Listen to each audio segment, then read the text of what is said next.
Great Expectations by Charles Dickens. Chapter 28. It was clear that I must repair to our town next day, and in the first flow of my repentance it was equally clear that I must stay at Joe's. But, when I had secured my box place by tomorrow's coach, and had been down to Mr. Pocket's and back, I was not by any means convinced on the last point, and began to invent reasons and make excuses for putting up at the Blue Boar. I should be an inconvenience at Joe's, I was not expected, and my bed would not be ready. I should be too far off from Miss Havisham's, and she was exacting and mightn't like it. All other swindlers upon earth are nothing to the self-swindlers, and with such pretences did I cheat myself. Surely a curious thing. That I should innocently take a bad half-crown of somebody else's manufacturer is reasonable enough, but that I should knowingly reckon the spurious coin of my own make as good money. An obliging stranger, under pretence of compactly folding up my bank notes for security's sake, abstracts the notes and gives me nutshells, but what is his sleight of hand to mine, when I fold up my own nutshells and pass them on myself as notes? Having settled that I must go to the Blue Boar, my mind was much disturbed by indecision whether or not to take the Avenger. It was tempting to think of that expensive mercenary publicly airing his boots in the archway of the Blue Boar's posting yard. It was almost solemn to imagine him casually produced in the tailor's shop, and confounding the disrespectful senses of Trabb's boy. On the other hand, Trabb's boy might worm himself into his intimacy, and tell him things, or, reckless and desperate wretch as I knew he could be, might hoot him in the High Street. My patroness, too, might hear of him and not approve. On the whole, I resolved to leave the Avenger behind. It was the afternoon coach by which I had taken my place, and as winter had now come round, I should not arrive at my destination until 2 or 3 hours after dark. Our time of starting from the Cross Keys was 2 o'clock. I arrived on the ground with a quarter of an hour to spare, attended by the Avenger, if I may connect that expression with one who has never attended on me if he could possibly help it. At that time it was customary to carry convicts down to the dockyards by stage-coach. As I had often heard of them in the capacity of outside passengers, and had more than once seen them on the high road dangling their ironed legs over the coach roof, I had no cause to be surprised when Herbert, meeting me in the yard, came up and told me there were 2 convicts going down with me. But I had a reason that was an old reason now for constitutionally faltering whenever I heard the word convict. "You don't mind them, Handel?" said Herbert. "Oh, no." "I thought you seemed as if you didn't like them?" "I can't pretend that I do like them, and I suppose you don't particularly. But I don't mind them." "See, there they are," said Herbert, "coming out of the tap. What a degraded and vile sight it is!" They had been treating their guard, I suppose, for they had a jailer with them, and all 3 came out wiping their mouths on their hands. The 2 convicts were handcuffed together, and had irons on their legs, irons of a pattern that I knew well. They wore the dress that I likewise knew well. Their keeper had a brace of pistols, and carried a thick-knobbed bludgeon under his arm, but he was on terms of good understanding with them, and stood with them beside him, looking on at the putting to of the horses, rather with an air as if the convicts were an interesting exhibition not formally open at the moment, and he the curator. One was a taller and stouter man than the other, and appeared as a matter of course, according to the mysterious ways of the world, both convict and free, to have had allotted to him the smaller suit of clothes. His arms and legs were like great pincushions of those shapes, and his attire disguised him absurdly, but I knew his half-closed eye at one glance. There stood the man whom I had seen on the settle at the Three Jolly Bargemen on a Saturday night, and who had brought me down with his invisible gun. It was easy to make sure that as yet he knew me no more than if he had never seen me in his life. He looked across at me, and his eye appraised my watch-chain, and then he incidentally spat and said something to the other convict, and they laughed and slewed themselves round with a clink of their coupling manacle, and looked at something else. the great numbers on their backs, as if they were street doors, their coarse, mangy, ungainly outer surface, as if they were lower animals, their ironed legs, apologetically garlanded with pocket handkerchiefs, and the way in which all present looked at them and kept from them, made them, as Herbert had said, a most disagreeable and degraded spectacle. But this was not the worst of it. It came out that the whole of the back of the coach had been taken by a family removing from London, and that there were no places for the two prisoners but on the seat in front behind the coachman. Hereupon a choleric gentleman, who had taken the fourth place on that seat, flew into a most violent passion, and said that it was a breach of contract to mix him up with such villainous company, and that it was poisonous and pernicious and infamous and shameful, and I don't know what else. At this time the coach was ready, and the coachman impatient, and we were all preparing to get up, and the prisoners had come over with their keeper, bringing with them that curious flavour of bread poultice, baize, rope yarn, and hearthstone, which attends the convict presence. "Don't take it too much amiss, sir," pleaded the keeper to the angry passenger. "I'll sit next you myself. I'll put 'em on the outside of the row.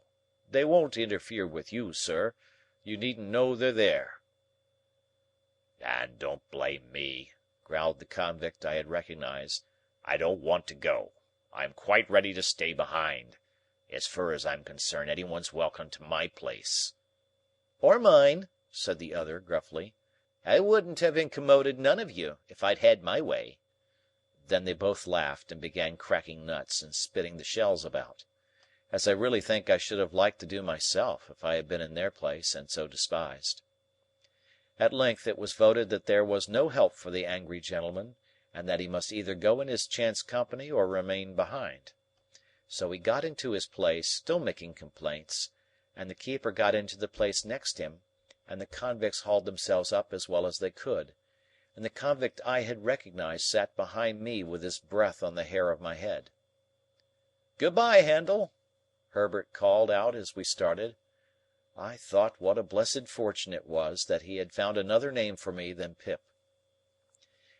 It is impossible to express with what acuteness I felt the convict's breathing, not only in the back of my head but all along my spine.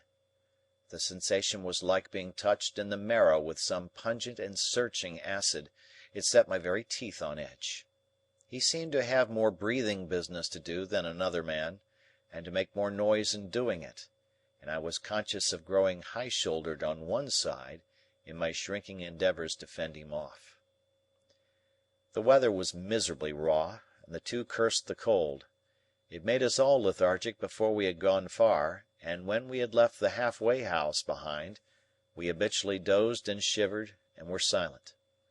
I dozed off myself in considering the question whether I ought to restore a couple of pounds sterling to this creature before losing sight of him, and how it could best be done.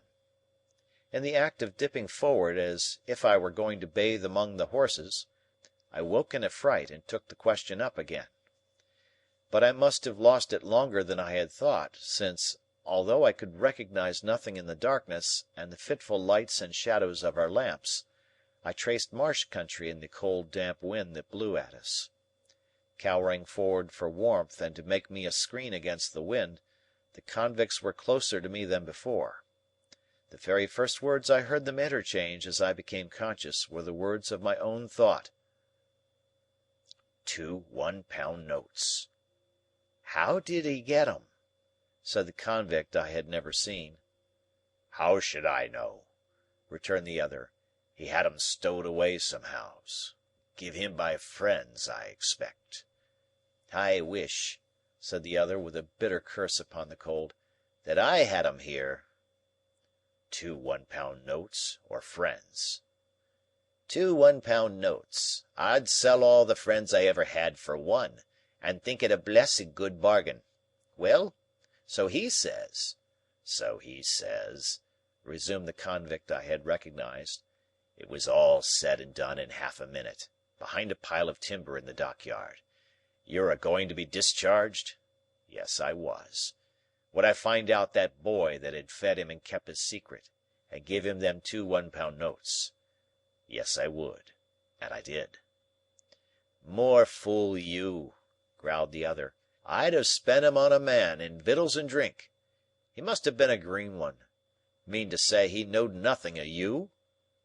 "Not a ha'porth. Different gangs and different ships. He was tried again for prison breaking, and he got made a lifer." "And was that honour the only time you worked out, in this part of the country?" "The only time." "What might have been your opinion of the place?" "A most beastly place. Mudbank, mist. Swamp and work, swamp, mist, and mudbank." They both execrated the place in very strong language, and gradually growled themselves out, and had nothing left to say.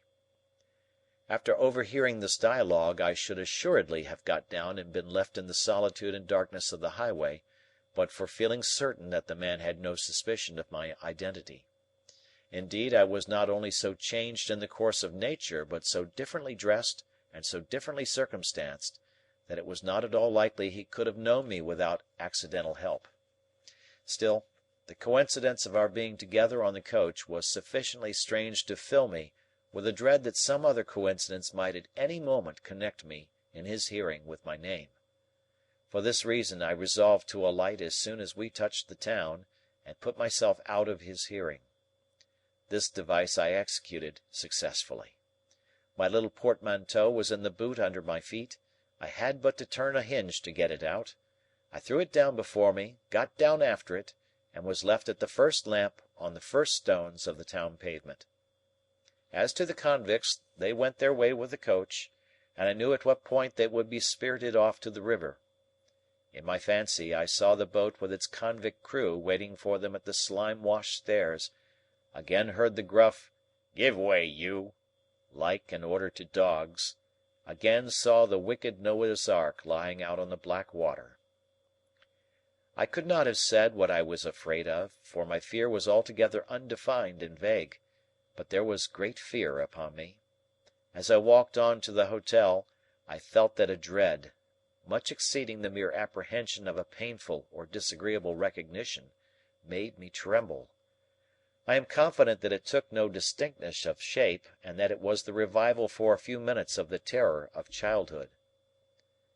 The coffee-room at the Blue Boar was empty, and I had not only ordered my dinner there, but had sat down to it, before the waiter knew me. As soon as he had apologized for the remissness of his memory, he asked me if he should send Boots for Mr. Pumblechook.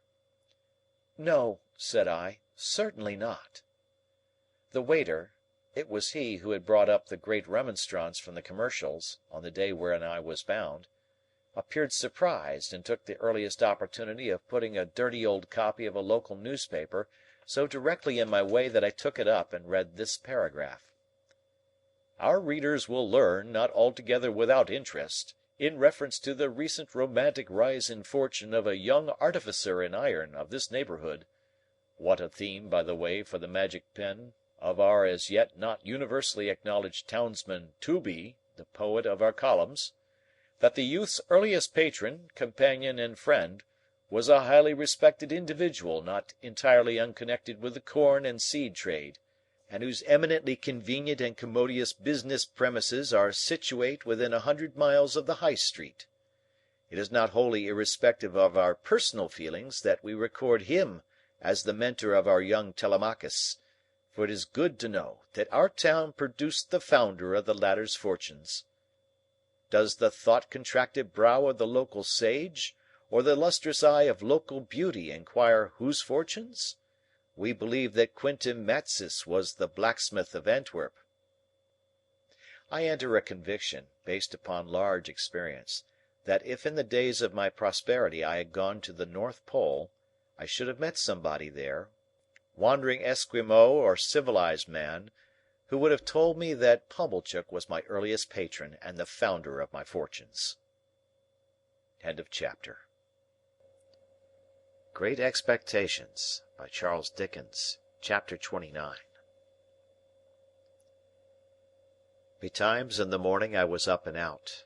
It was too early yet to go to Miss Havisham's, so I loitered into the country on Miss Havisham's side of town, which was not Joe's side. I could go there to-morrow. thinking about my patroness, and painting brilliant pictures of her plans for me. She had adopted Estella, she had as good as adopted me, and it could not fail to be her intention to bring us together.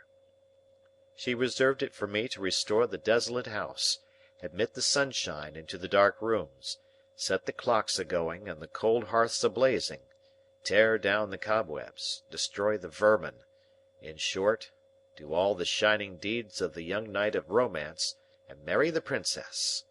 I had stopped to look at the house as I passed, and its seared red brick walls, blocked windows, and strong green ivy clasping even the stacks of the chimneys with its twigs and tendons, as if with sinewy old arms, had made up a rich, attractive mystery, of which I was the hero. Estella was the inspiration of it, and the heart of it, of course. But, though she had taken such strong possession of me, though my fancy and my hope were so set upon her, though her influence on my boyish life and character had been all-powerful, I did not, even that romantic morning, invest her with any attributes save those she possessed. I mention this in this place, of a fixed purpose, because it is the clue by which I am to be followed into my poor labyrinth.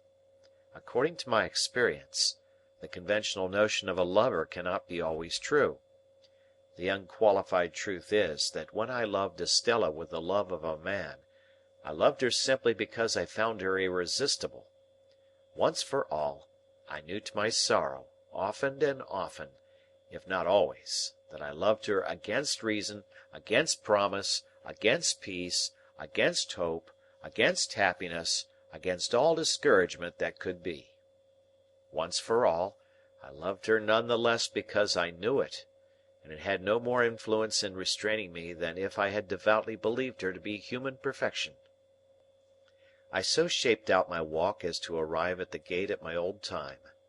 When I had rung at the bell with an unsteady hand, I turned my back upon the gate, while I tried to get my breath and keep the beating of my heart moderately quiet. I heard the side door open and steps come across the courtyard, but I pretended not to hear, even when the gate swung on its rusty hinges. Being at last touched on the shoulder, I started and turned. I started much more naturally then, to find myself confronted by a man in a sober grey dress, the last man I should have expected to see in that place of porter at Miss Havisham's door. "Orlick!" "Ah, young master, there's more changes than yours. But come in, come in. It's opposed to my orders to hold the gate open." I entered and he swung it, and locked it, and took the key out. "Yes," said he, facing round, after doggedly preceding me a few steps towards the house, "here I am." "How did you get here?" "I come here," he retorted, "on my legs. I had my box brought alongside me in a barrow." "Are you here for good?" "I ain't here for harm, young master, I suppose?" I was not so sure of that. I had leisure to entertain the retort in my mind, while he slowly lifted his heavy glance from the pavement, up my legs and arms, to my face. "Then you have left the forge?" I said. "Do this look like a forge?" replied Orlick, sending his glance all round him with an air of injury. "Now, do it look like it?" I asked him how long he had left Gargery's forge. "One day is so like another here," he replied, "that I don't know without casting it up. However, I come here some time since you left." "I could have told you that, Orlick." "Ah!" said he, dryly, "but then you've got to be a scholar." By this time we had come to the house, where I found his room to be one just within the side door, with a little window in it looking on the courtyard.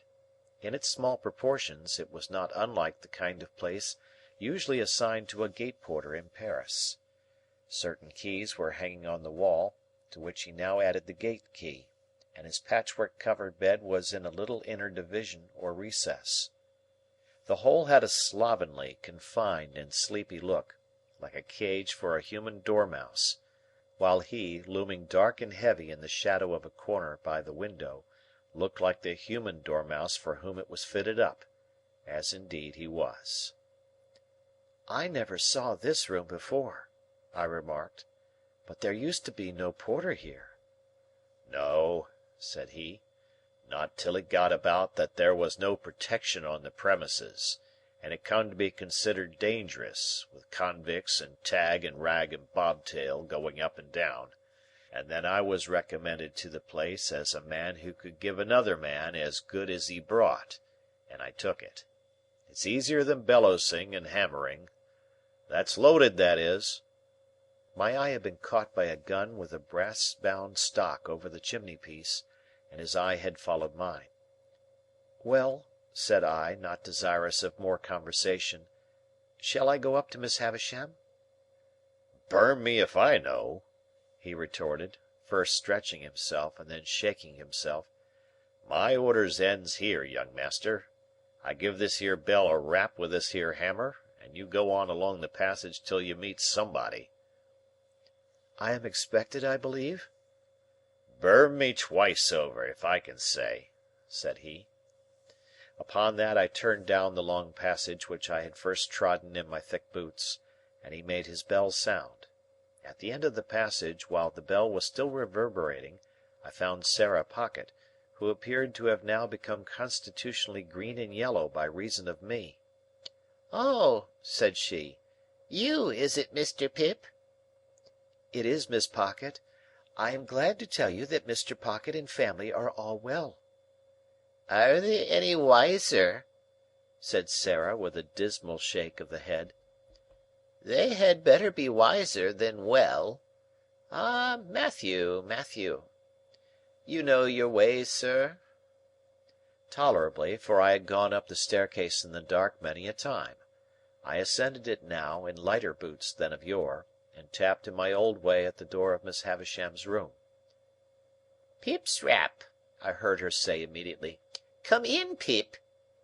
She was in her chair near the old table, in the old dress, with her two hands crossed on her stick, her chin resting on them, and her eyes on the fire. Sitting near her, with the white shoe, that had never been worn, in her hand, and her head bent as she looked at it, was an elegant lady whom I had never seen.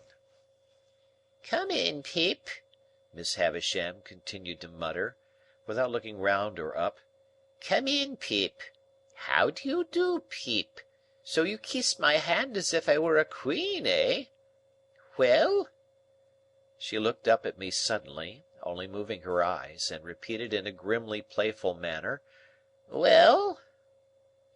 "I heard, Miss Havisham," said I, rather at a loss, "that you were so kind as to wish me to come and see you, and I came directly." "Well?" The lady whom I had never seen before lifted up her eyes, and looked archly at me, and then I saw that the eyes were Estella's eyes. But she was so much changed, was so much more beautiful, so much more womanly, in all things winning admiration, had made such wonderful advance, that I seemed to have made none. I fancied, as I looked at her, that I slipped hopelessly back into the coarse and common boy again. Oh, the sense of distance and disparity that came upon me, and the inaccessibility that came about her! She gave me her hand. I stammered something about the pleasure I felt in seeing her again, and about my having looked forward to it for a long, long time. "Do you find her much changed, Pip?" asked Miss Havisham with her greedy look, and striking her stick upon a chair that stood between them, as a sign to me to sit down there. "When I came in, Miss Havisham, I thought there was nothing of Estella in the face or figure, but now it all settles down so curiously into the old—" "What? You're not going to say into the old Estella?" Miss Havisham interrupted. "She was proud and insulting, and you wanted to go away from her. Don't you remember?" I said confusedly that that was long ago, and that I knew no better then, and the like. Estella smiled with perfect composure, and said she had no doubt of my having been quite right, and of her having been very disagreeable. "Is he changed?" Miss Havisham asked her. "Very much," said Estella, looking at me. Less coarse and common," said Miss Havisham, playing with Estella's hair. Estella laughed and looked at the shoe in her hand, and laughed again, and looked at me and put the shoe down. She treated me as a boy still, but she lured me on. We sat in the dreamy room among the old strange influences which had so wrought upon me, and I learnt that she had but just come home from France, and that she was going to London. Proud and wilful as of old, she had brought those qualities into such subjection to her beauty that it was impossible and out of nature, or I thought so, to separate them from her beauty. Truly it was impossible to dissociate her presence from all those wretched hankerings after money and gentility that had disturbed my boyhood, from all those ill-regulated aspirations that had first made me ashamed of home and Joe, from all those visions that had raised her face in the glowing fire, struck it out of the iron on the anvil, extracted it from the darkness of night to look in at the wooden window of the forge, and flit away. In a word, it was impossible for me to separate her, in the past or in the present, from the innermost life of my life. It was settled that I should stay there all the rest of the day, and return to the hotel at night, and to London to-morrow. When we had conversed for a while, Miss Havisham set us two out to walk in the neglected garden. On our coming in by and by, she said, I should wheel her about a little, as in times of yore. So, Estella and I went out into the garden by the gate through which I had strayed to my encounter with the pale young gentleman, now Herbert. I, trembling in spirit and worshipping the very hem of her dress; she, quite composed and most decidedly not worshipping the hem of mine. As we drew near to the place of encounter, she stopped and said, "I must have been a singular little creature to hide and see that fight that day, but I did, and I enjoyed it very much." "You rewarded me very much." "Did I?" she replied, in an incidental and forgetful way. "I remember I entertained a great objection to your adversary, because I took it ill that he should be brought here to pester me with his company." "He and I are great friends now." "Are you? I think I recollect, though, that you read with his father?" "Yes." I made the admission with reluctance, for it seemed to have a boyish look, and she already treated me more than enough like a boy. "Since your change of fortune and prospects, you have changed your companions," said Estella. "Naturally," said I. "And necessarily," she added in a haughty tone, "what was fit company for you once would be quite unfit company for you now." In my conscience I doubt very much whether I had any lingering intention left of going to see Joe; but if I had, this observation put it to flight. "You had no idea of your impending good fortune in those times?" said Estella, with a slight wave of her hand, signifying in the fighting times. "Not the least." The air of completeness and superiority with which she walked at my side, and the air of youthfulness and submission with which I walked at hers, made a contrast that I strongly felt.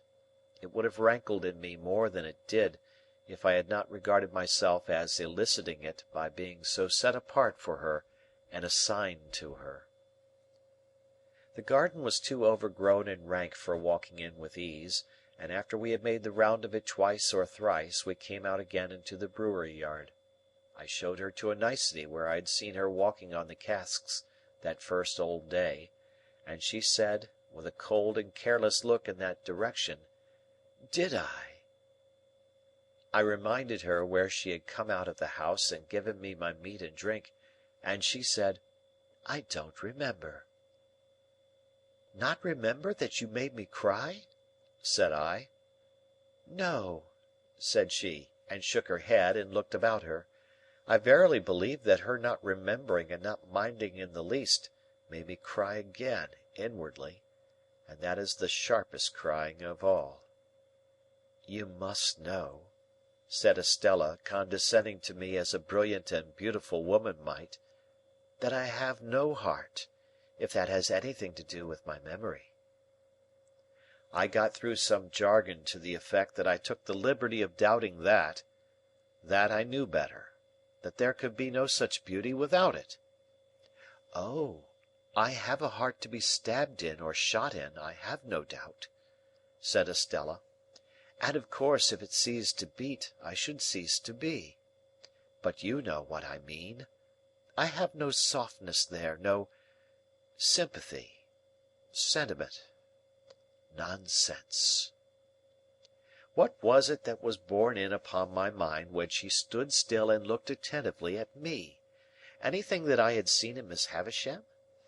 No, in some of her looks and gestures there was that tinge of resemblance to Miss Havisham which may often be noticed to have been acquired by children from grown persons with whom they have been much associated and secluded, and which, when childhood is past, will produce a remarkable occasional likeness of expression between faces that are otherwise quite different. And yet I could not trace this to Miss Havisham. I looked again, and though she was still looking at me, the suggestion was gone. What was it? "I am serious," said Estella, not so much with a frown, for her brow was smooth, as with a darkening of her face.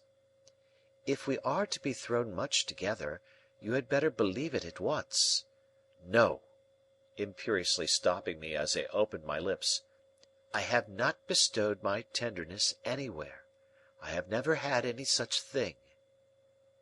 In another moment we were in the brewery, so long disused, and she pointed to the high gallery where I had seen her going out on that same first day, and told me she remembered to have been up there, and to have seen me standing scared below.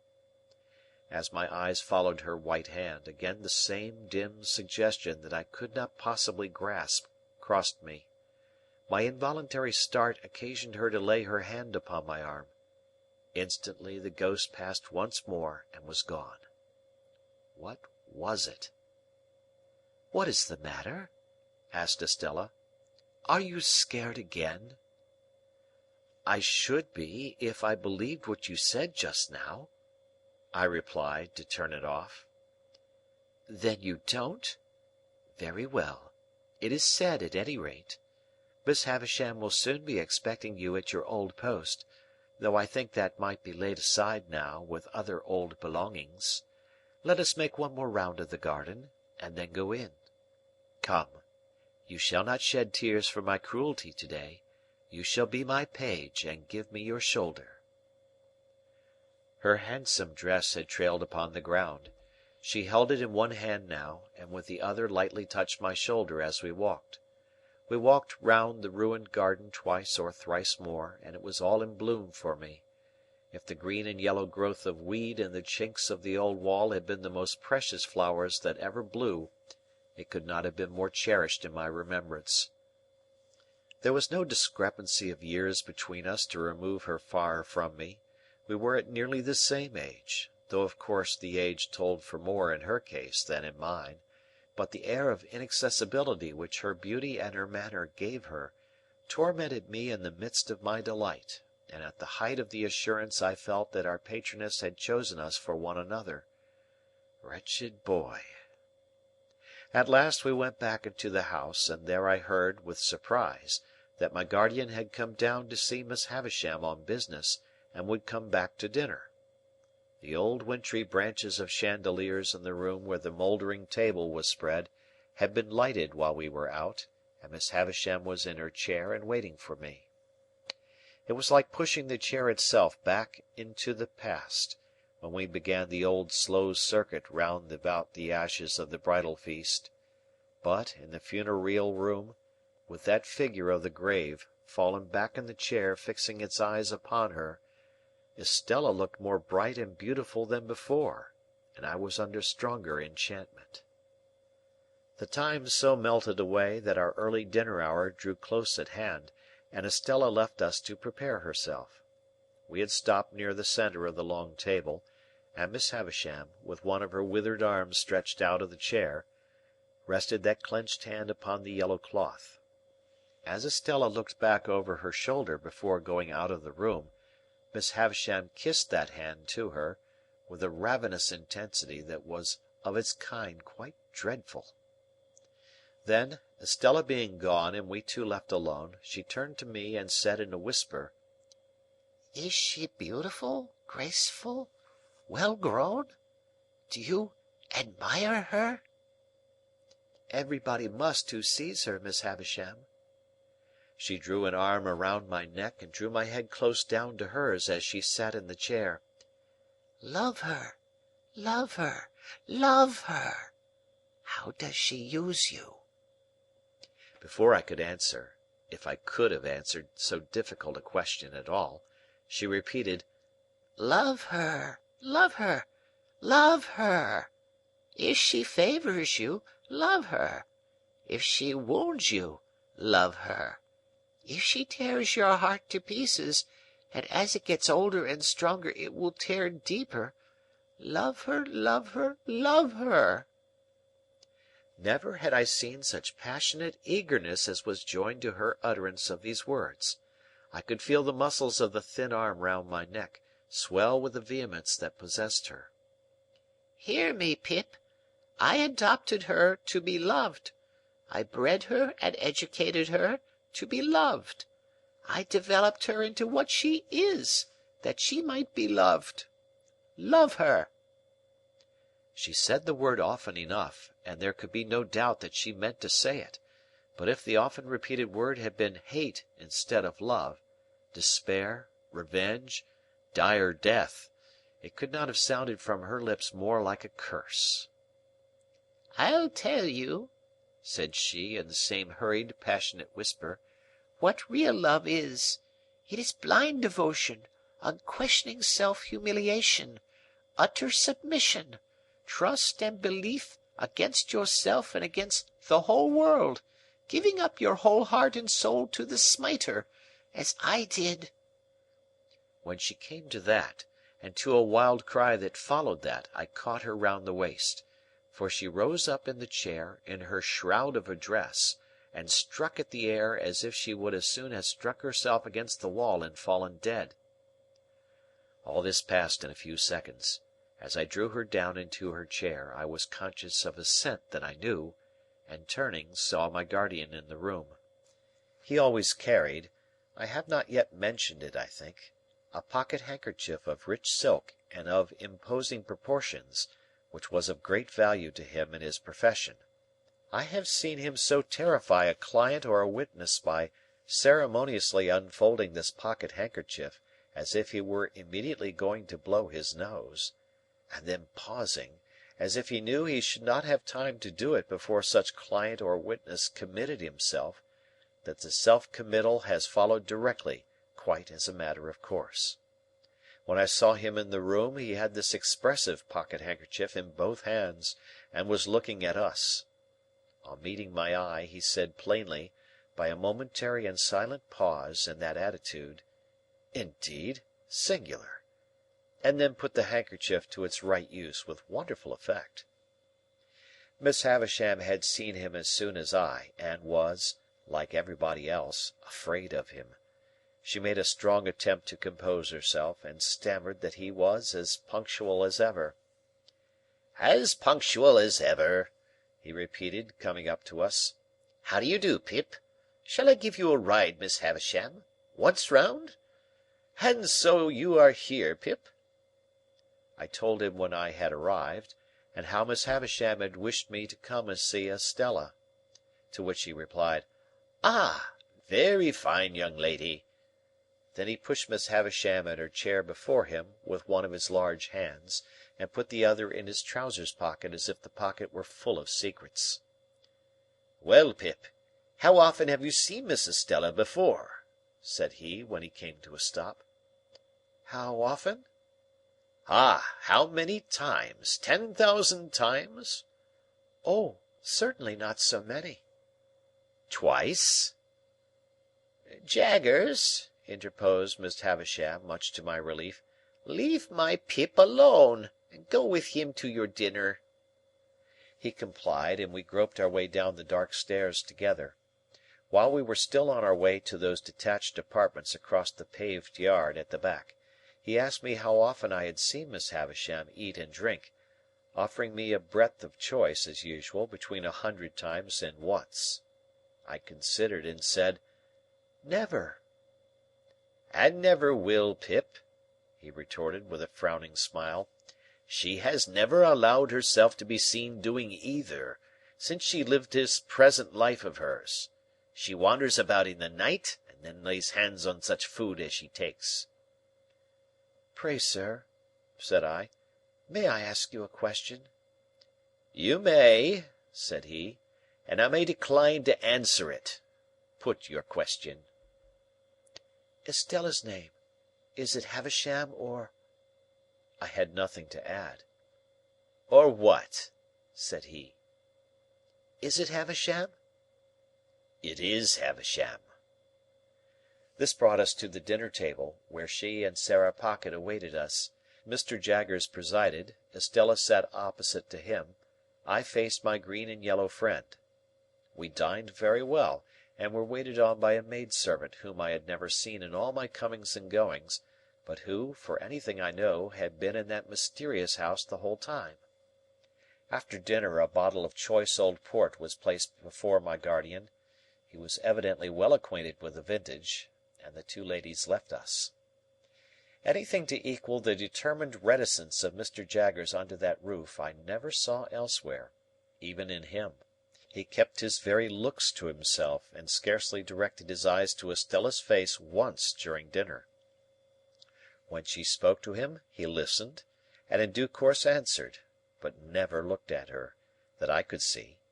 On the other hand, she often looked at him, with interest and curiosity, if not distrust, but his face never showed the least consciousness.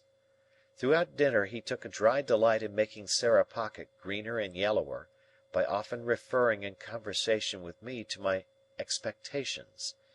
But here again he showed no consciousness, and even made it appear that he extorted, and even did extort, though I don't know how, those references out of my innocent self.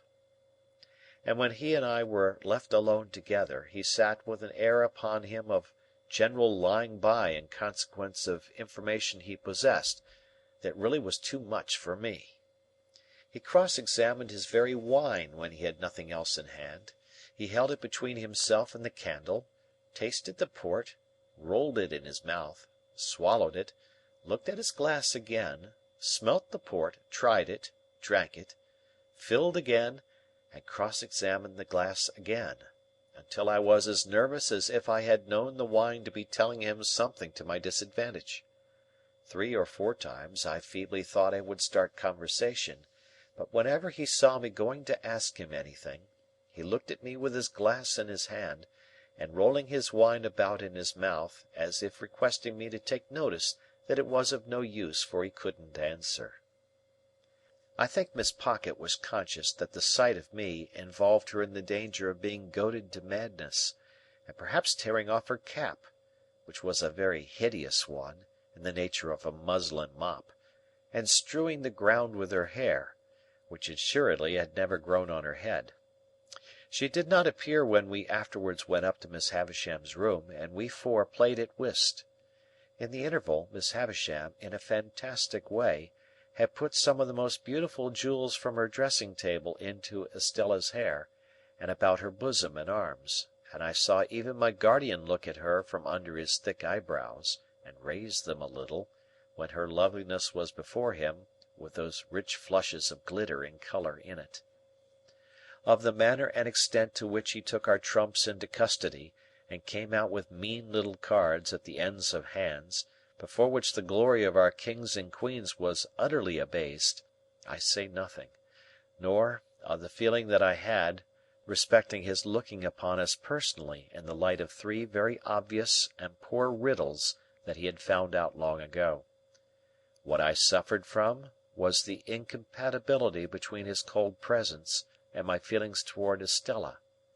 It was not that I knew I could never bear to speak to him about her, that I knew I could never bear to hear him creak his boots at her, that I knew I could never bear to see him wash his hands of her; it was, that my admiration should be within a foot or two of him; it was, that my feelings should be in the same place with him. That was the agonizing circumstance. We played until 9 o'clock, and then it was arranged that when Estella came to London I should be forewarned of her coming, and should meet her at the coach, and then I took leave of her, and touched her, and left her. My guardian lay at the Boar in the next room to mine. Far into the night Miss Havisham's words, "Love her, love her, love her," sounded in my ears. I adapted them for my own repetition, and said to my pillow, "I love her, I love her, I love her," hundreds of times. Then a burst of gratitude came upon me that she should be destined for me, once the blacksmith's boy. Then I thought if she were, as I feared, by no means rapturously grateful for that destiny yet, when would she begin to be interested in me? When should I awaken the heart within her that was mute and sleeping now? Ah me! I thought those were high and great emotions, but I never thought there was anything low and small in my keeping away from Joe, because I knew she would be contemptuous of him. It was but a day gone, and Joe had brought the tears into my eyes. They had soon dried, God forgive me, soon dried. End of chapter. Great Expectations, by Charles Dickens, Chapter 30. After well considering the matter while I was dressing at the Blue Boar in the morning, I resolved to tell my guardian that I doubted Orlick's being the right sort of man to fill a post of trust at Miss Havisham's. "Why, of course he is not the right sort of man, Pip," said my guardian, comfortably satisfied beforehand on the general head, "because the man who fills the post of trust never is the right sort of man." It seemed quite to put him into spirits to find that this particular post was not exceptionally held by the right sort of man, and he listened in a satisfied manner while I told him what knowledge I had of Orlick. "Very good, Pip," he observed when I had concluded. "I'll go round presently and pay our friend off." Rather alarmed by this summary action, I was for a little delay, and even hinted that our friend himself might be difficult to deal with. "Oh, no, he won't," said my guardian, making his pocket-handkerchief point, with perfect confidence. "I should like to see him argue the question with me." As we were going back together to London by the midday coach, and as I breakfasted under such terrors of Pumblechook that I could scarcely hold my cup, this gave me an opportunity of saying that I wanted a walk, and that I would go on along the London road while Mr. Jaggers was occupied, if he would let the coachman know that I would get into my place when overtaken. I was thus enabled to fly from the Blue Boar immediately after breakfast. By then making a loop of about a couple of miles into the open country at the back of Pumblechook's premises, I got round into the High Street again, a little beyond that pitfall, and felt myself in comparative security. It was interesting to be in the quiet old town once more, and it was not disagreeable to be here and there suddenly recognized and stared after. One or two of the tradespeople even darted out of their shops, and went a little way down the street before me, that they might turn, as if they had forgotten something, and pass me face to face. On which occasions I don't know whether they or I made the worse pretence, they of not doing it, or I of not seeing it. Still my position was a distinguished one, and I was not at all dissatisfied with it, until fate threw me in the way of that unlimited miscreant, Trabb's boy. Casting my eyes along the street at a certain point of my progress, I beheld Trabb's boy approaching, lashing himself with an empty blue bag. Deeming that a serene and unconscious contemplation of him would best beseem me, and would be most likely to quell his evil mind, I advanced with that expression of countenance, and was rather congratulating myself on my success, when suddenly the knees of Trabb's boy smote together, his hair uprose, his cap fell off, he trembled violently in every limb, staggered out into the road, and crying to the populace, "Hold me! I'm so frightened!" feigned to be in a paroxysm of terror and contrition, occasioned by the dignity of my appearance. As I passed him, his teeth loudly chattered in his head, and with every mark of extreme humiliation, he prostrated himself in the dust. This was a hard thing to bear, but this was nothing. I had not advanced another 200 yards when, to my inexpressible terror, amazement, and indignation, I again beheld Trabb's boy approaching. He was coming round a narrow corner, his blue bag was slung over his shoulders, honest industry beamed in his eyes, a determination to proceed to Trabb's with cheerful briskness was indicated in his gait.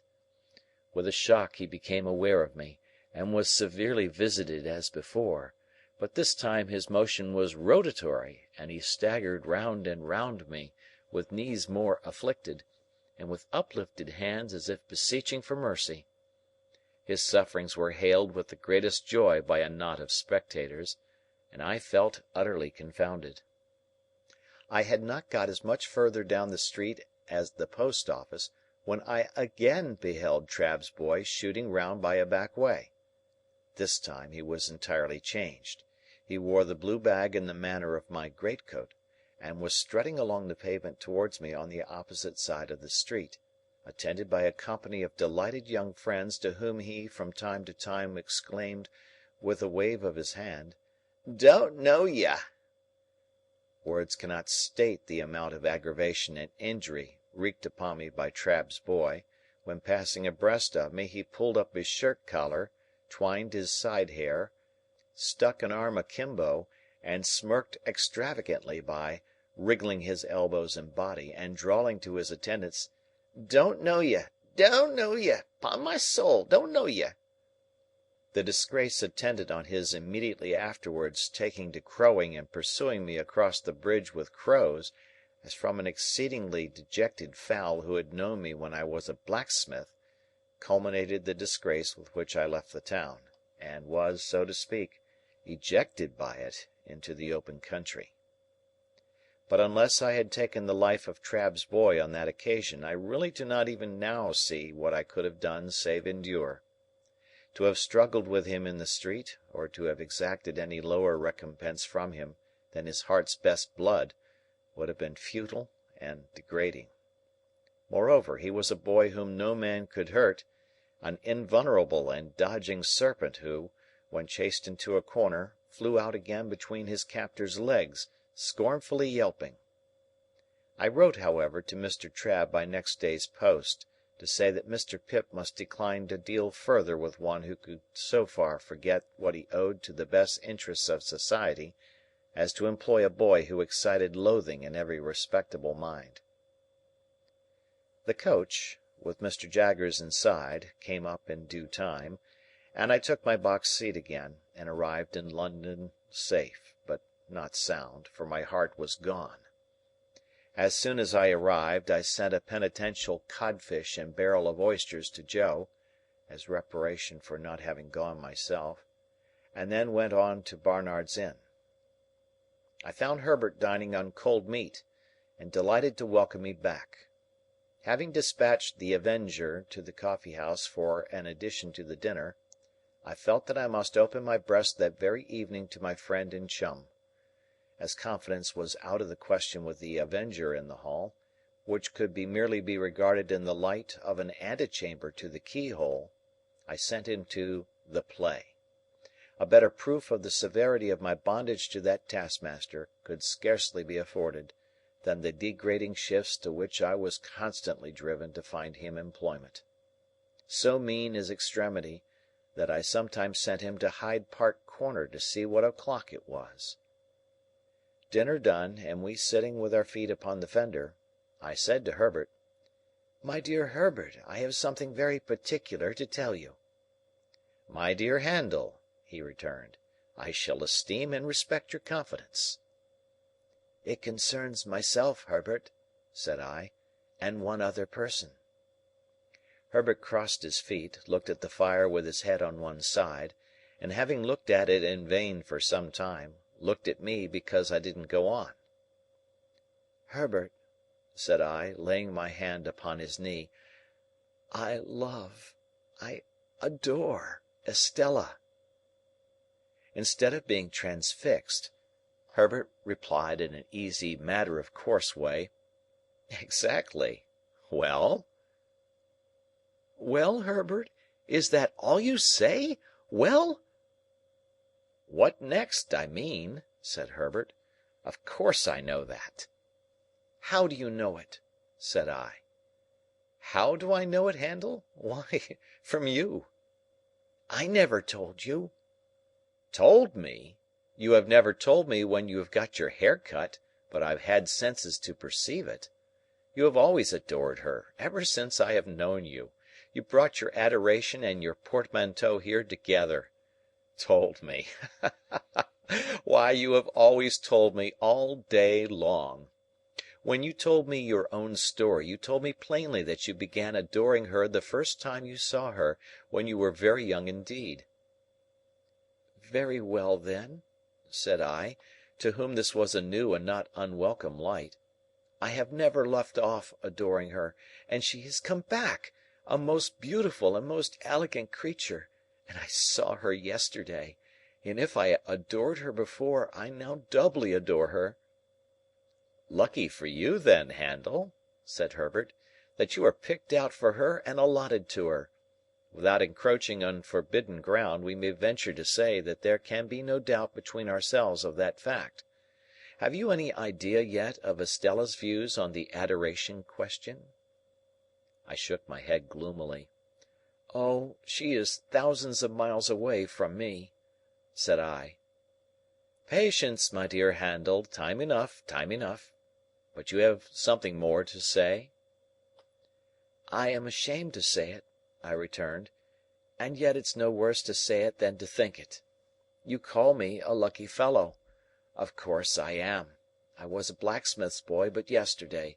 I am—what shall I say I am, to-day?" "Say a good fellow, if you want a phrase," returned Herbert, smiling and clapping his hand on the back of mine. "A good fellow, with impetuosity and hesitation, boldness and diffidence, action and dreaming, curiously mixed in him."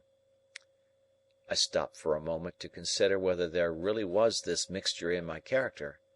On the whole, I by no means recognized the analysis, but thought it not worth disputing. "When I ask what I am to call myself to-day, Herbert," I went on, "I suggest what I have in my thoughts. You say I am lucky. I know I have done nothing to raise myself in life, and that fortune alone has raised me. That is being very lucky. And yet, when I think of Estella—" "And when don't you, you know?" Herbert threw in, with his eyes on the fire, which I thought kind and sympathetic of him. "Then, my dear Herbert, I cannot tell you how dependent and uncertain I feel, and how exposed to hundreds of chances. Avoiding forbidden ground, as you did just now, I may still say that on the constancy of one person, naming no person, all my expectations depend. And at the best, how indefinite and unsatisfactory, only to know so vaguely what they are." In saying this, I relieved my mind of what had always been there, more or less, though no doubt most since yesterday.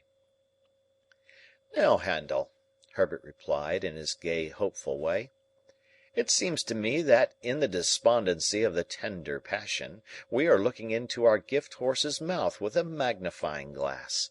Likewise, it seems to me that, concentrating our attention on the examination, we altogether overlook one of the best points of the animal. Didn't you tell me that your guardian, Mr. Jaggers, told you in the beginning that you were not endowed with expectations only?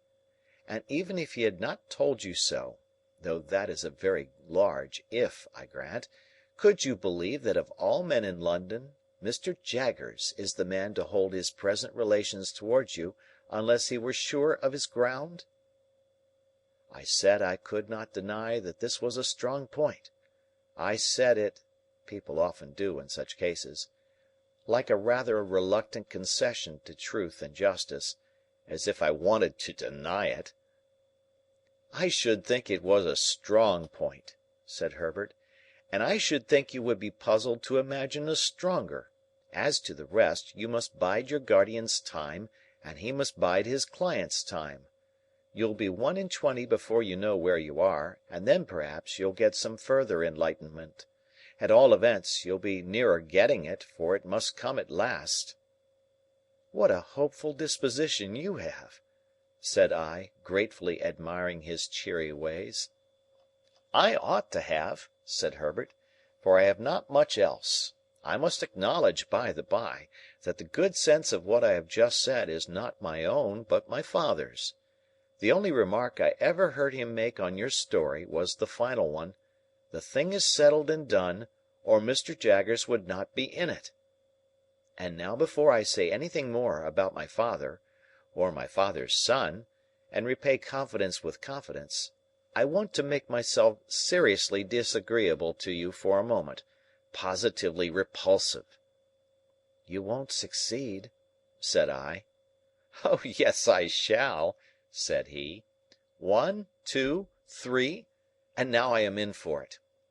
Handel, my good fellow," though he spoke in this light tone, he was very much in earnest, "I have been thinking since we have been talking with our feet on this fender, that Estella surely cannot be a condition of your inheritance, if she were never referred to by your guardian. Am I right in so understanding what you have told me, as that he never referred to her, directly or indirectly, in any way? Never even hinted, for instance, that your patron might have views as to your marriage ultimately?" "Never." "Now, Handel, I am quite free from the flavour of sour grapes, upon my soul and honour. Not being bound to her, can you not detach yourself from her? I told you I should be disagreeable." I turned my head aside, for with a rush and a sweep, like the old marsh winds coming up from the sea, a feeling like that which had subdued me on the morning when I left the forge, when the mists were solemnly rising, and when I laid my hand upon the village finger-post, smote upon my heart again. There was silence between us for a little while.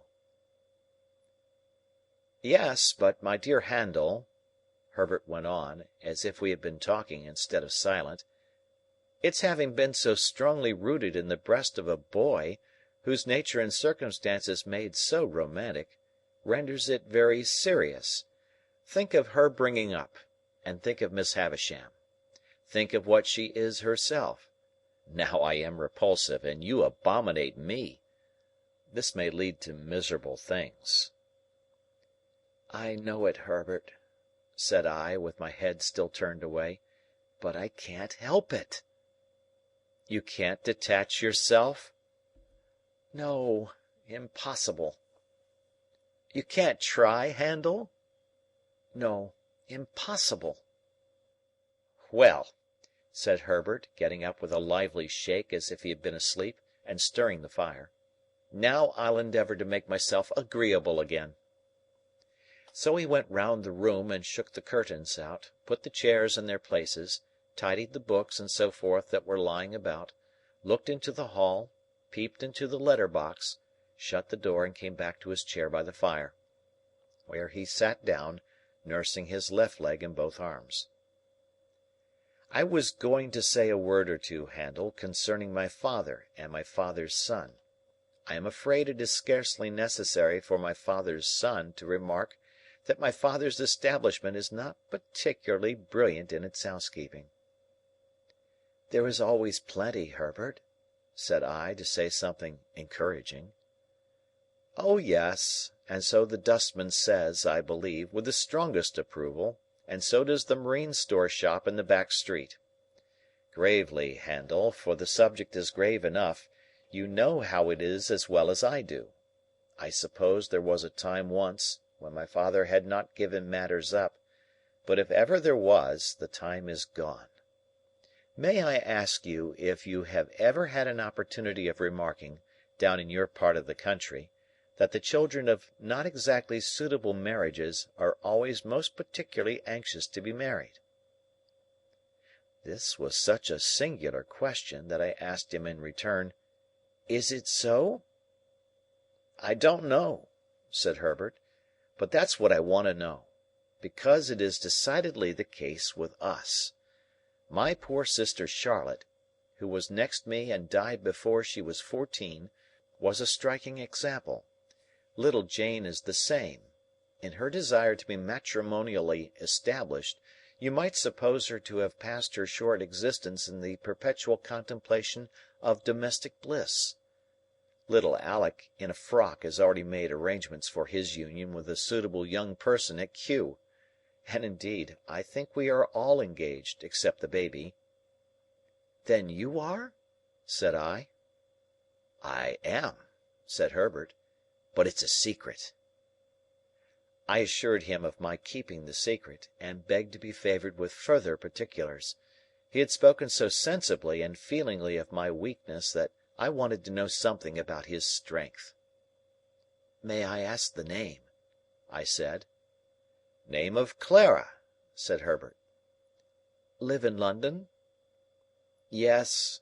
Perhaps I ought to mention," said Herbert, who had become curiously crestfallen and meek since we entered on the interesting theme, "that she is rather below my mother's nonsensical family notions. Her father had to do with the victualling of passenger ships. I think he was a species of purser." "What is he now?"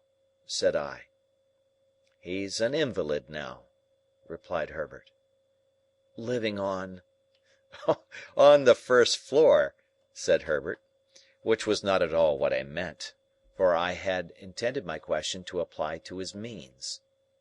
"I have never seen him, for he has always kept his room overhead since I have known Clara, but I have heard him constantly. He makes tremendous rows, roars, and pegs at the floor with some frightful instrument." In looking at me, and then laughing heartily, Herbert for the time recovered his usual lively manner. "Don't you expect to see him?" said I.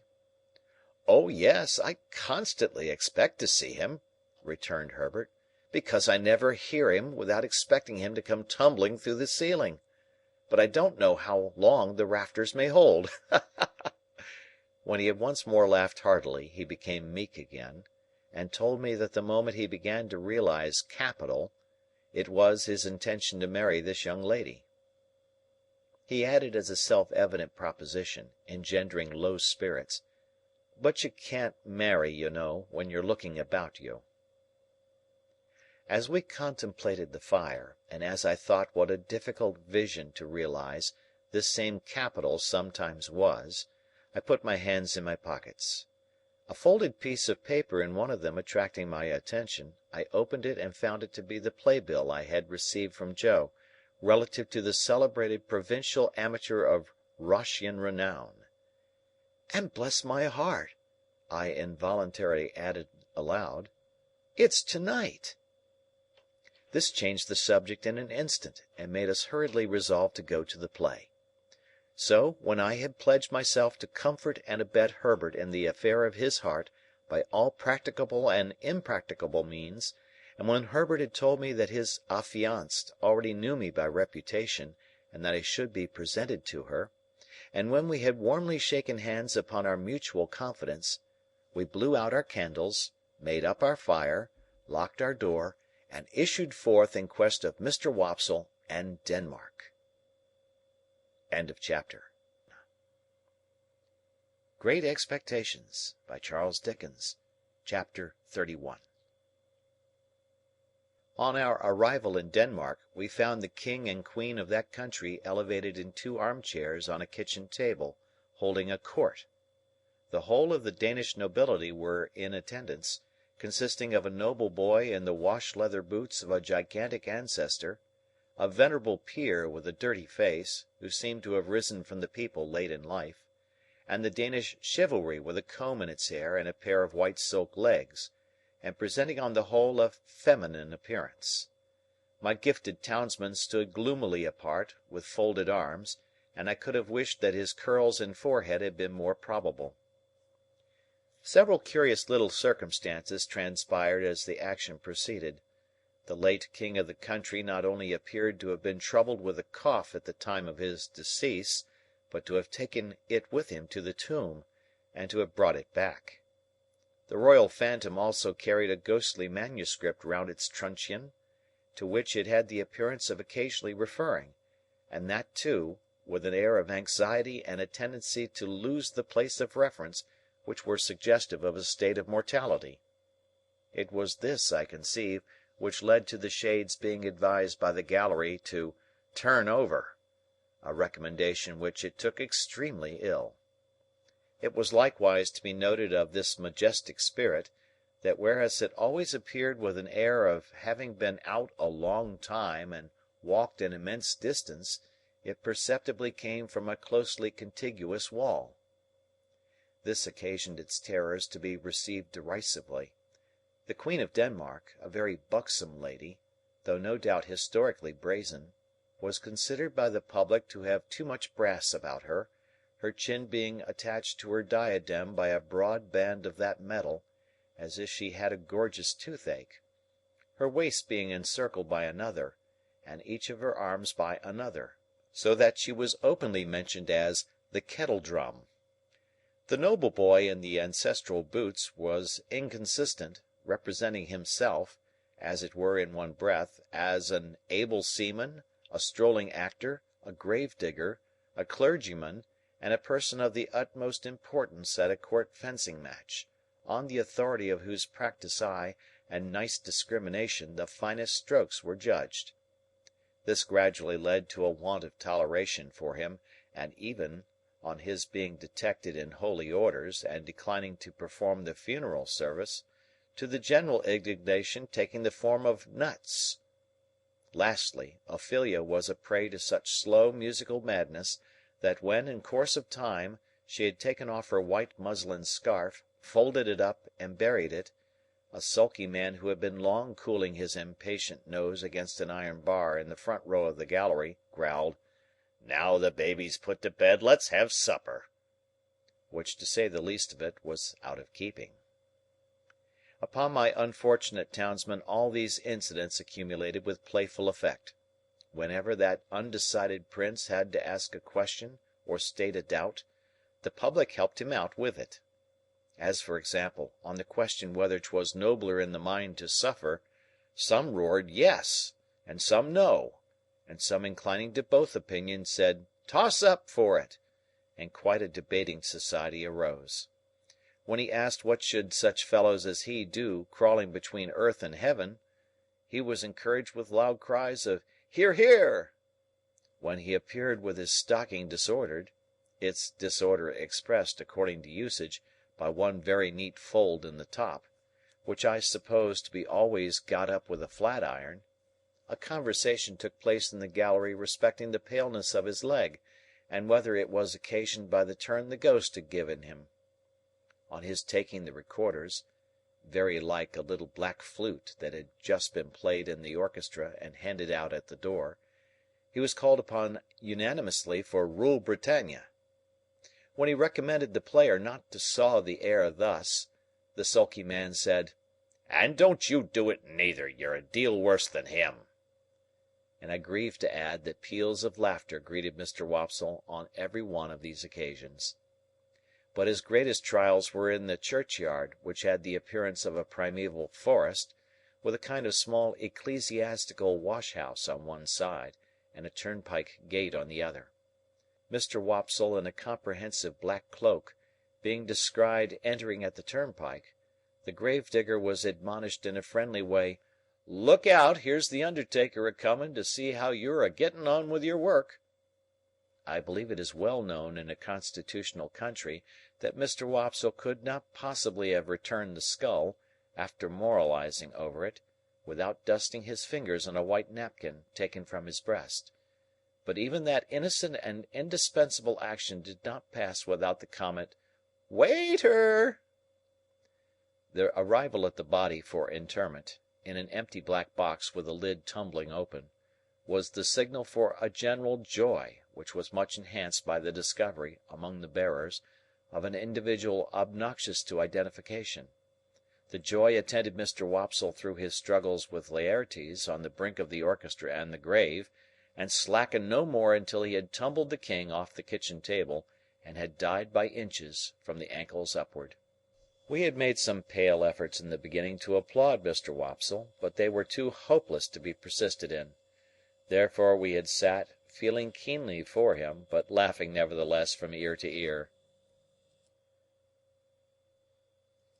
I laughed in spite of myself all the time, the whole thing was so droll, and yet I had a latent impression that there was something decidedly fine in Mr. Wopsle's elocution, not for old association's sake, I am afraid, but because it was very slow, very dreary, very uphill and downhill, and very unlike any way in which any man, in any natural circumstances of life or death, ever expressed himself about anything. When the tragedy was over, and he had been called for and hooted, I said to Herbert, "Let us go at once, or perhaps we shall meet him." We made all the haste we could downstairs, but we were not quick enough either. Standing at the door was a Jewish man with an unnatural heavy smear of eyebrow, who caught my eyes as we advanced, and said, when we came up with him, "Mr. Pip and friend?" Identity of Mr. Pip and friend confessed.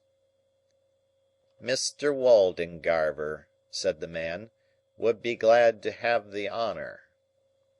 "Waldengarver?" I repeated, when Herbert murmured in my ear, "Probably Wopsle." "Oh!" said I. "Yes. Shall we follow you?" "A few steps, please." When we were in a side alley, he turned and asked, "How did you think he looked? I dressed him." I don't know what he had looked like, except a funeral, with the addition of a large Danish sun or star hanging round his neck by a blue ribbon, that had given him the appearance of being insured in some extraordinary fire office. But I said he had looked very nice. "When he come to the grave," said our conductor, "he showed his cloak beautiful, but, judging from the wing, it looked to me that when he see the ghost in the Queen's apartment he might have made more of his stockings." I modestly assented, and we all fell through a little dirty swing door, into a sort of hot packing case immediately behind it. Here Mr. Wopsle was divesting himself of his Danish garments, and here there was just room for us to look at him over one another's shoulders, by keeping the packing case door, or lid, wide open. "Gentlemen," said Mr. Wopsle, "I am proud to see you. I hope, Mr. Pip, you will excuse my sending round. I had the happiness to know you in former times, and the drama has ever had a claim which has ever been acknowledged on the noble and the affluent." Meanwhile, Mr. Waldengarver, in a frightful perspiration, was trying to get himself out of his princely sables. "Skin the stockings off, Mr. Waldengarver," said the owner of that property, "or you'll bust 'em. Bust 'em, and you'll bust 35 shillings. Shakespeare never was complimented with a finer pair. Keep quiet on your chair now, and leave 'em to me." With that he went upon his knees, and began to flay his victim, who, on the first stocking coming off, would certainly have fallen over backward with his chair, but for there being no room to fall anyhow. I had been afraid until then to say a word about the play, but then Mr. Waldengarver looked up at us complacently and said, "Gentlemen, how did it seem to you to go in front?" Herbert said from behind, at the same time poking me, "Capitally!" So I said, "Capitally." "How did you like my reading of the character, gentlemen?" said Mr. Waldengarver, almost, if not quite, with patronage. Herbert said from behind, again poking me, "Massive and concrete."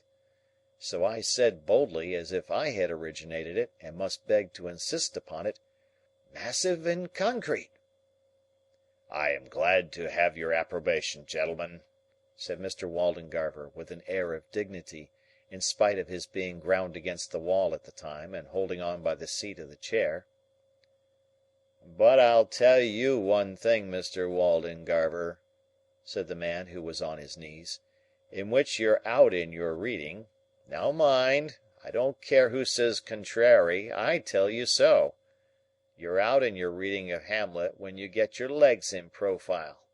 The last Hamlet as I dressed made the same mistakes in his reading at rehearsal till I got him to put a large red wafer on each of his shins, and then at that rehearsal, which was the last, I went in front, sir, to the back of the pit, and whenever his reading brought him into profile I called out, 'I don't see no wafers,' and at night his reading was lovely." Mr. Waldengarver smiled at me, as much as to say, "A faithful dependent, I overlook his folly," and then said aloud, "My view is a little classic and thoughtful for them here, but they will improve, they will improve." Herbert and I said together, "Oh, no doubt they would improve."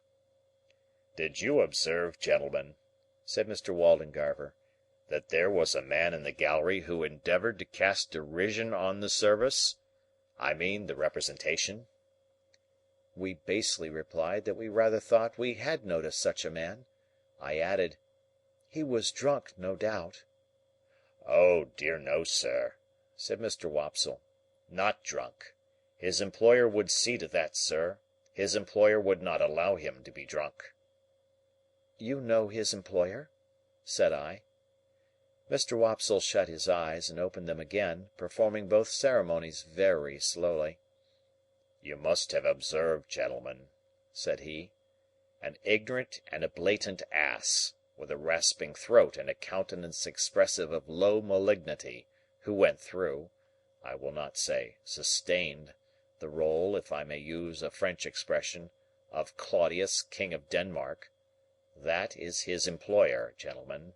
Such is the profession." Without distinctly knowing whether I should have been more sorry for Mr. Wopsle if he had been in despair, I was so sorry for him as it was, that I took the opportunity of his turning round to have his braces put on (which jostled us out at the doorway) to ask Herbert what he thought of having him home to supper.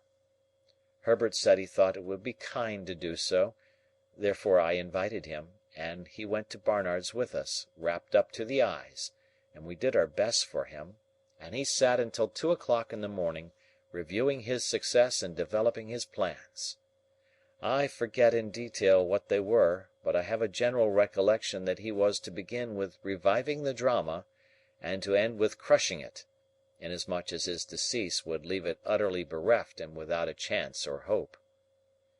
Miserably I went to bed after all, and miserably thought of Estella, and miserably dreamed that my expectations were all cancelled, and that I had to give my hand in marriage to Herbert's Clara, or play Hamlet to Miss Havisham's ghost, before 20,000 people, without knowing 20 words of it. Chapter. Great Expectations by Charles Dickens. Chapter 32. One day when I was busy with my books and Mr. Pocket, I received a note by the post, the mere outside of which threw me into a great flutter, for, though I had never seen the handwriting in which it was addressed, I divined whose hand it was. It had no set beginning, as "Dear Mr. Pip," or "Dear Pip," or "Dear Sir," or "Dear anything," but ran thus: "I am to come to London the day after tomorrow by the midday coach. I believe it was settled you should meet me? At all events Miss Havisham has that impression, and I write in obedience to it. She sends you her regard. Yours, Estella." If there had been time, I should probably have ordered several suits of clothes for this occasion, but as there was not, I was fain to be content with those I had. My appetite vanished instantly, and I knew no peace or rest until the day arrived. Not that its arrival brought me either, for, then I was worse than ever, and began haunting the coach office in Wood Street, Cheapside, before the coach had left the Blue Boar in our town. For all that I knew this perfectly well, I still felt as if it were not safe to let the coach office be out of my sight longer than 5 minutes at a time, and in this condition of unreason I had performed the first half-hour of a watch of 4 or 5 hours, when Wemmick ran against me.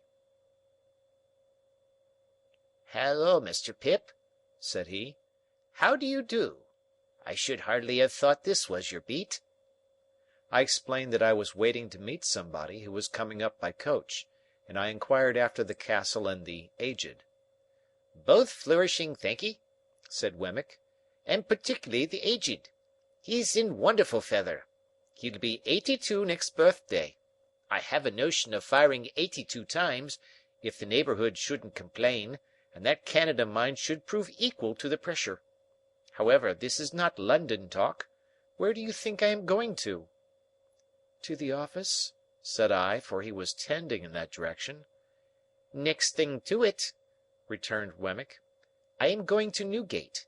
We are in a banker's parcel case just at present, and I have been down the road taking a squint at the scene of action, and therefore must have a word or two with our client."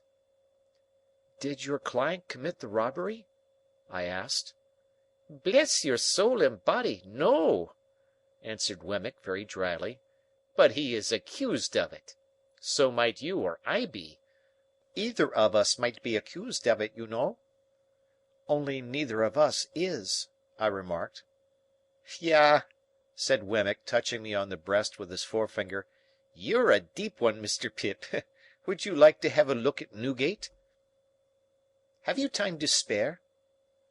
I had so much time to spare that the proposal came as a relief, notwithstanding its irreconcilability with my latent desire to keep my eye on the coach office.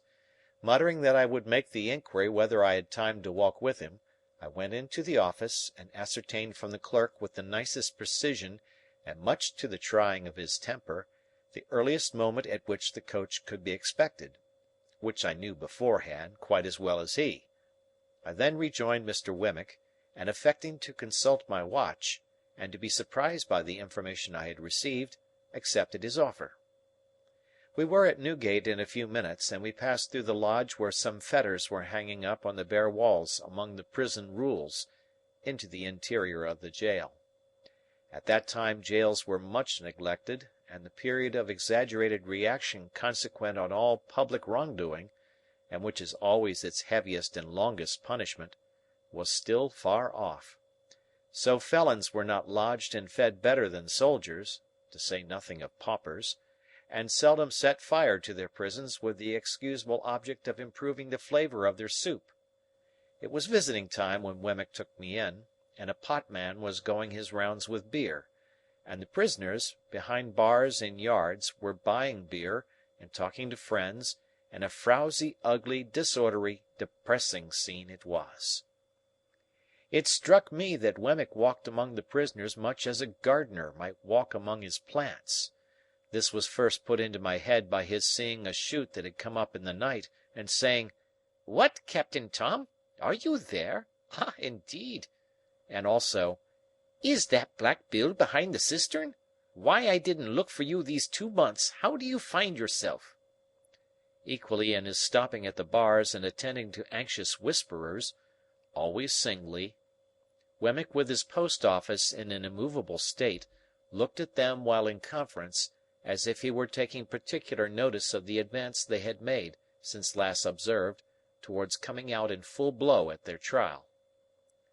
He was highly popular, and I found that he took the familiar department of Mr. Jaggers's business, though something of the state of Mr. Jaggers hung about him too, forbidding approach beyond certain limits. His personal recognition of each successive client was comprised in a nod, and in his settling his hat a little easier on his head with both hands, and then tightening the post office, and putting his hands in his pockets. In 1 or 2 instances there was a difficulty respecting the raising of fees, and then Mr. Wemmick, backing as far as possible from the insufficient money produced, said, "It's no use, my boy. I'm only a subordinate. I can't take it. Don't go on in that way with a subordinate. If you are unable to make up your quantum, my boy, you had better address yourself to a principal. There are plenty of principals in the profession, you know, and what is not worth the while of one, may be worth the while of another. That's my recommendation to you, speaking as a subordinate. Don't try on useless measures. Why should you? Now, who's next?" Thus we walked through Wemmick's greenhouse, until he turned to me and said, "Notice the man I shall shake hands with." I should have done so without the preparation, as he had shaken hands with no one yet. Almost as soon as he had spoken, a portly, upright man, whom I can see now as I write, in a well-worn, olive-coloured frock-coat, with a peculiar pallor overspreading the red in his complexion, and eyes that went wandering about when he tried to fix them, came up to a corner of the bars and put his hand to his hat, which had a greasy and fatty surface like cold broth, with a half serious and half jocose military salute. "Colonel, to you," said Wemmick. "How are you, Colonel?" All right, Mr. Wemmick. Everything was done that could be done, but the evidence was too strong for us, Colonel. Yes, it was too strong, sir, but I don't care. No, no, said Wemmick coolly, you don't care. Then turning to me, Served His Majesty, this man. Was a soldier in the line and bought his discharge. I said, Indeed? And the man's eyes looked at me, and then looked over my head, and then looked all around me, and then he drew his hand across his lips and laughed. I think I shall be out of this on Monday, sir, he said to Wemmick. Perhaps, returned my friend, but there's no knowing. I am glad to have the chance of bidding you good-bye, Mr. Wemmick, said the man, stretching out his hand between two bars. Thank'ee, said Wemmick, shaking hands with him. Same to you, Colonel. If what I had upon me when taken had been real, Mr. Wemmick, said the man, unwilling to let his hand go, I should have asked the favour of your wearing another ring, in acknowledgment of your attentions. I'll accept the will for the deed, said Wemmick. By the by, you are quite a pigeon fancier. The man looked up at the sky. I am told you had a remarkable breed of tumblers. Could you commission any friend of yours to bring me a pair, of you've no further use for 'em? It shall be done, sir. All right, said Wemmick. They shall be taken care of. Good afternoon, Colonel. Good-bye. They shook hands again, and as we walked away, Wemmick said to me, A coiner, a very good workman. The recorder's report is made to-day, and he is sure to be executed on Monday. Still, you see, as far as it goes, a pair of pigeons are portable property, all the same.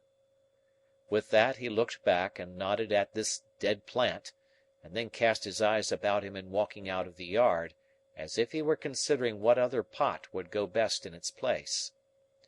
As we came out of the prison through the lodge, I found that the great importance of my guardian was appreciated by the turnkeys, no less than by those whom they held in charge. Well, Mr. Wemmick, said the turnkey who kept us between the two studded and spiked lodge gates, and who carefully locked one before he unlocked the other, what's Mr. Jaggers going to do with that waterside murder? Is he going to make it manslaughter, or what's he going to make of it? Why don't you ask him? returned Wemmick. Oh, yes, I dare say, said the turnkey. Now that's the way with them up here, Mr. Pip, remarked Wemmick, turning to me with his post-office elongated. They don't mind what they ask of me, the subordinate, but you'll never catch 'em asking any questions of my principal. Is this young gentleman one of the prentices or articled ones of your office? asked the turnkey, with a grin at Mr. Wemmick's humour. There he goes again, you see, said Wemmick. I told you so. Ask another question of the subordinate before his first is dry. Well, supposing Mr. Pip is one of them? Why, then, said the turnkey, grinning again, he knows what Mr. Jaggers is. Yah! cried Wemmick, suddenly hitting out at the turnkey in a facetious way. You're dumb as one of your own keys when you have to do with my principal, you know you are. Let us out, you old fox, or I'll get him to bring an action against you for false imprisonment. The turnkey laughed and gave us good day, and stood laughing at us over the spikes of the wicket when we descended the steps into the street. Mind you, Mr. Pip, said Wemmick, gravely in my ear, as he took my arm to be more confidential, I don't know that Mr. Jaggers does a better thing than the way in which he keeps himself so high. He's always so high. His constant height is of a piece with his immense abilities. That colonel durst no more take leave of him than that turnkey durst ask him his intentions respecting a case.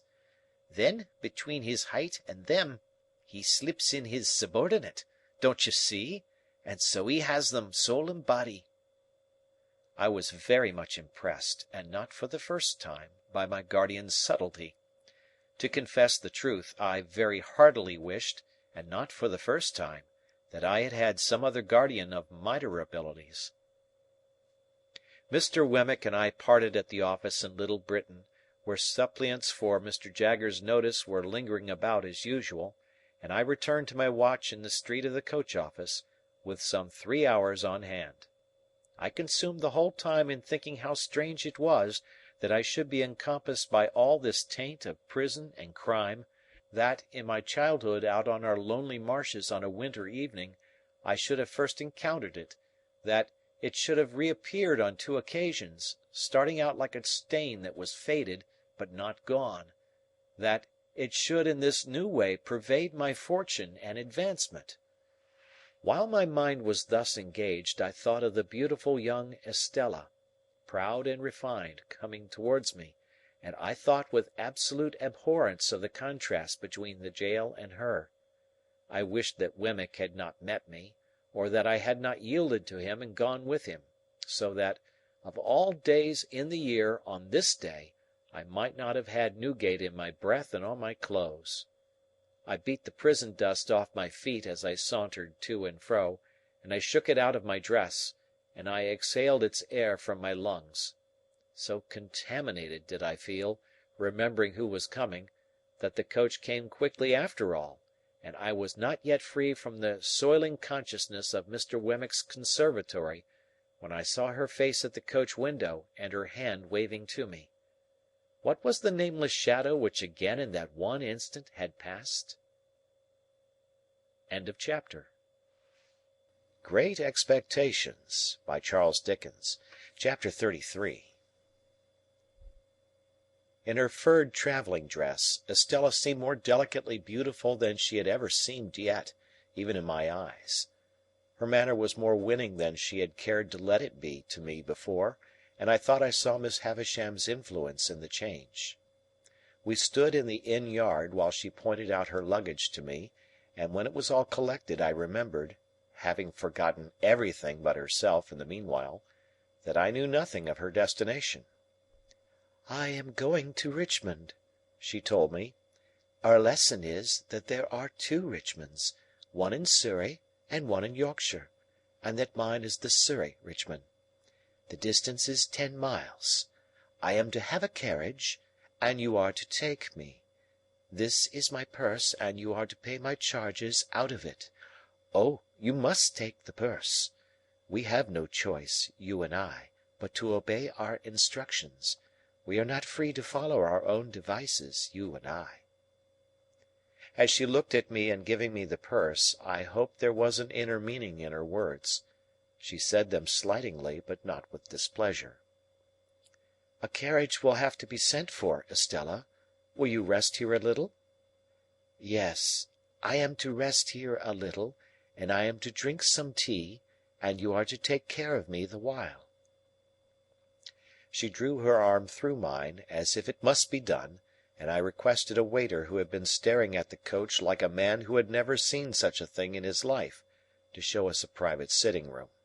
Upon that he pulled out a napkin, as if it were a magic clue without which he couldn't find the way upstairs, and led us to the black hole of the establishment, fitted up with a diminishing mirror, quite a superfluous article considering the hole's proportions, an anchovy sauce cruet, and somebody's pattens.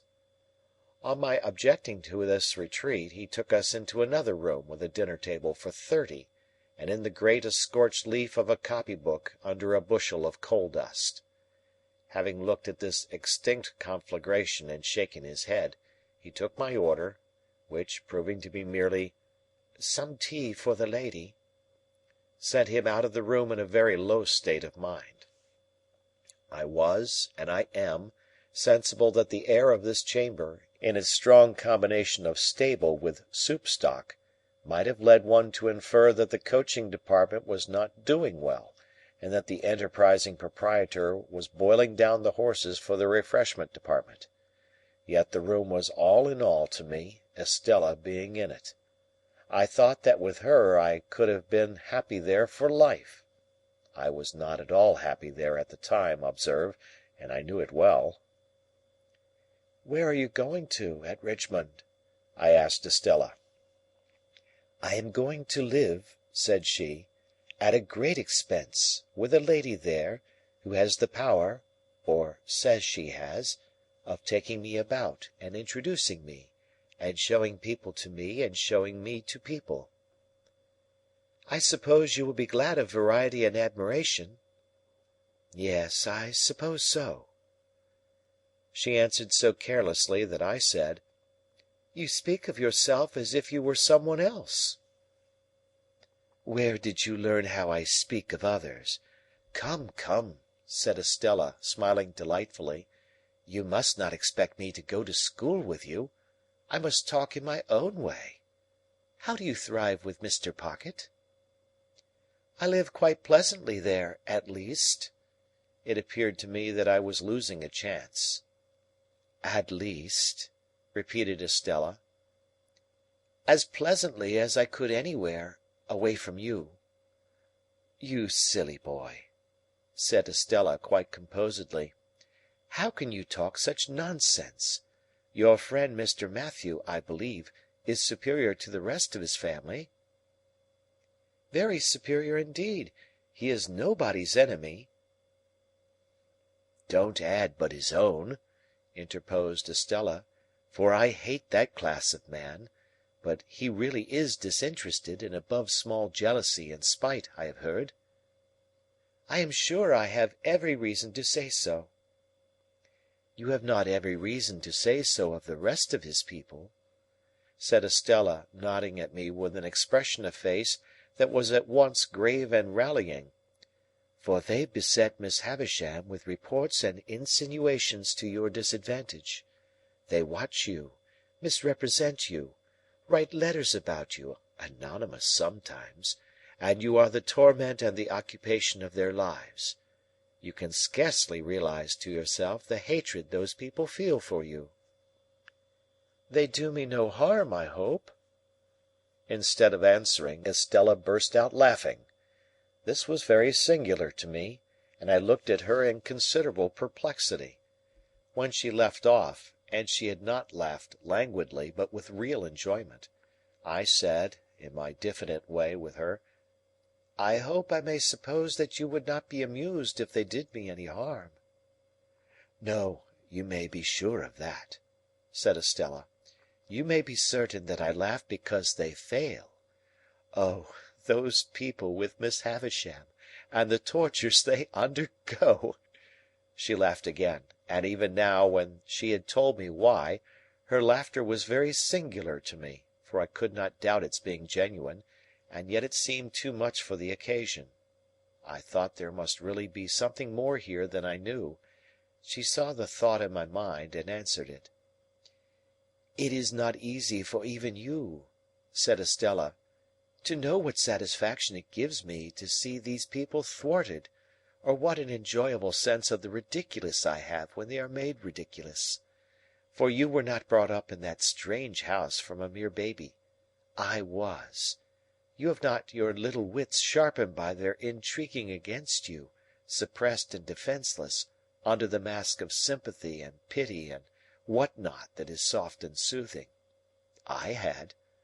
You did not gradually open your round childish eyes wider and wider to the discovery of that impostor of a woman who calculates her stores of peace of mind for when she wakes up in the night. I did." It was no laughing matter with Estella now, nor was she summoning these remembrances from any shallow place. I would not have been the cause of that look of hers for all my expectations in a heap. "Two things I can tell you," said Estella. "First, notwithstanding the proverb that Constant dropping will wear away a stone.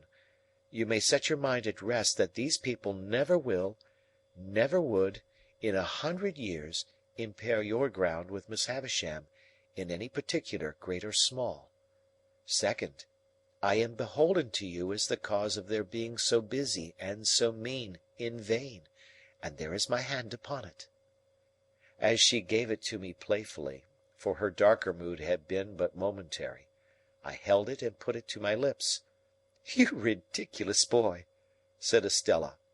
"Will you never take warning? Or do you kiss my hand in the same spirit in which I once let you kiss my cheek?" "What spirit was that?" said I. "I must think a moment. A spirit of contempt for the fawners and plotters." "If I say yes, may I kiss the cheek again?" "You should have asked before you touched the hand. But yes, if you like." I leaned down, and her calm face was like a statue's. "Now," said Estella, gliding away the instant I touched her cheek, "you are to take care that I have some tea, and you are to take me to Richmond." Her reverting to this tone as if our association were forced upon us, and we were mere puppets, gave me pain. But everything in our intercourse did give me pain. Whatever her tone with me happened to be, I could put no trust in it, and build no hope on it, and yet I went on against trust and against hope. Why repeat it 1,000 times? So it always was. I rang for the tea, and the waiter, reappearing with his magic clue, brought in by degrees some 50 adjuncts to that refreshment, but of tea not a glimpse.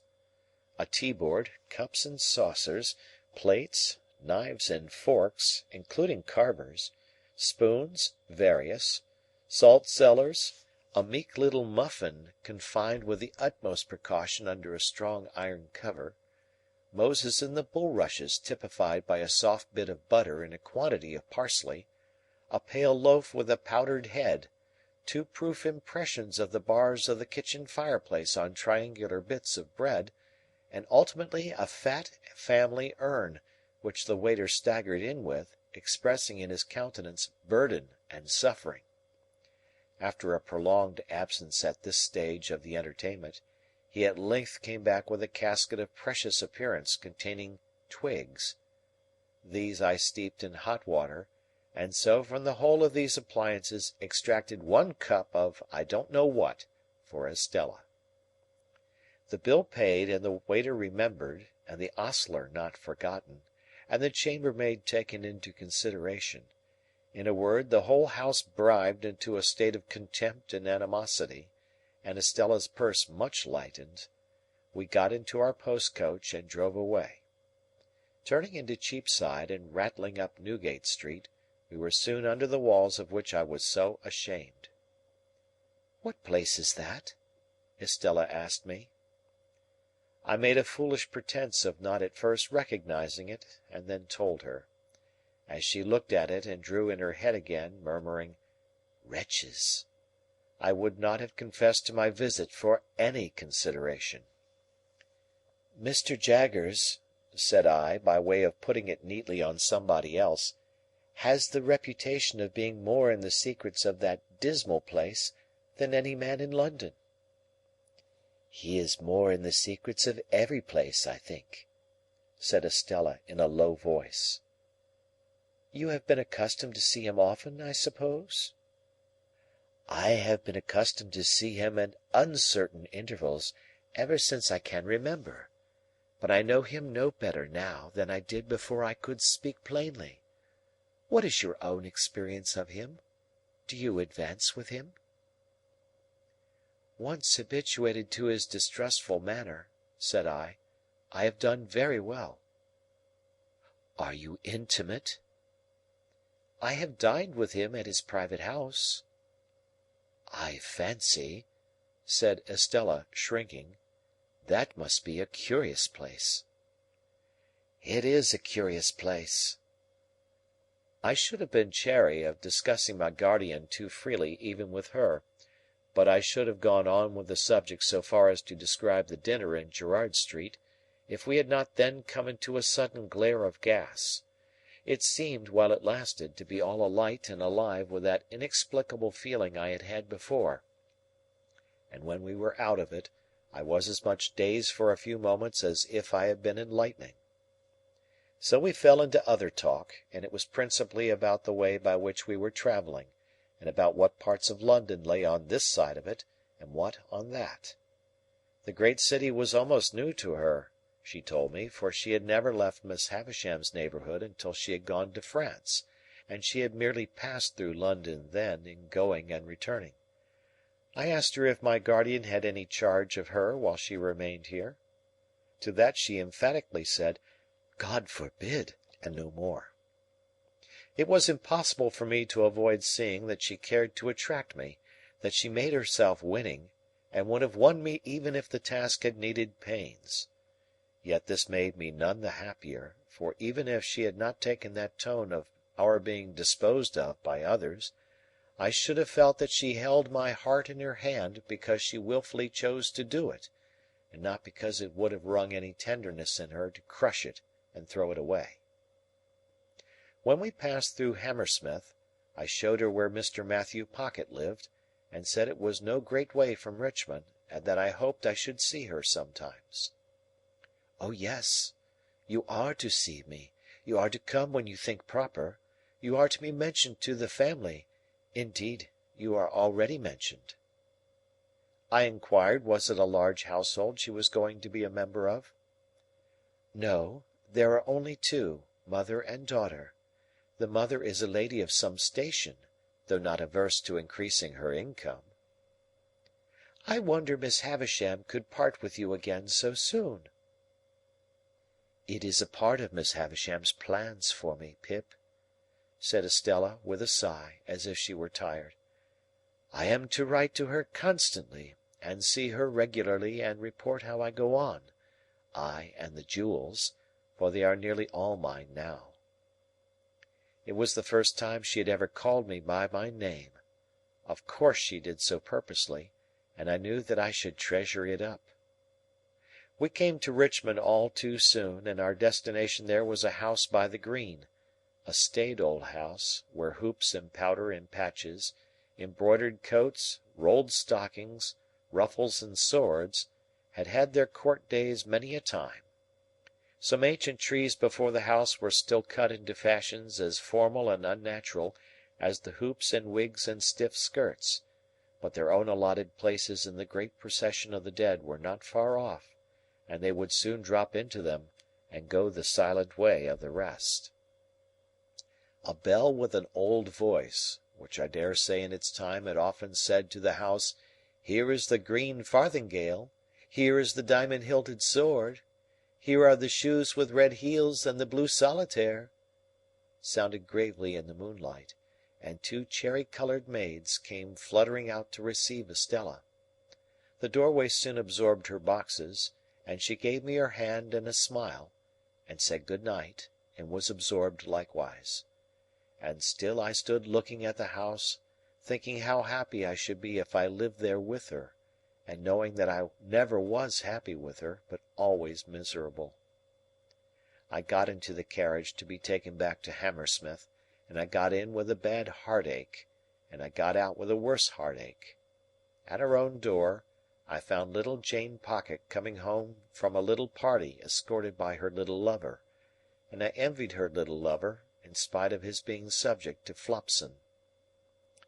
Mr. Pocket was out lecturing, for he was a most delightful lecturer on domestic economy, and his treatises on the management of children and servants were considered the very best textbooks on those themes; but Mrs. Pocket was at home, and was in a little difficulty, on account of the baby's having been accommodated with a needle case to keep him quiet during the unaccountable absence, with a relative in the Foot Guards, of Millers. And more needles were missing than it could be regarded as quite wholesome for a patient of such tender years either to apply externally or to take as a tonic. Mr. Pocket being justly celebrated for giving most excellent practical advice, and for having a clear and sound perception of things and a highly judicious mind, I had some notion in my heartache of begging him to accept my confidence; but happening to look up at Mrs. Pocket as she sat reading her book of dignities, after prescribing bed as a sovereign remedy for baby, I thought, well, no, I wouldn't. Great Expectations by Charles Dickens. Chapter 34. As I had grown accustomed to my expectations, I had insensibly begun to notice their effect upon myself and those around me.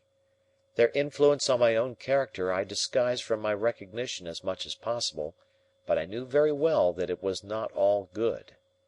I lived in a state of chronic uneasiness respecting my behaviour to Joe. My conscience was not by any means comfortable about Biddy. When I woke up in the night, like Camilla, I used to think, with a weariness on my spirits, that I should have been happier and better if I had never seen Miss Havisham's face, and had risen to manhood content to be partners with Joe in the honest old forge. Many a time of an evening, when I sat alone looking at the fire, I thought, after all, there was no fire like the forge fire and the kitchen fire at home.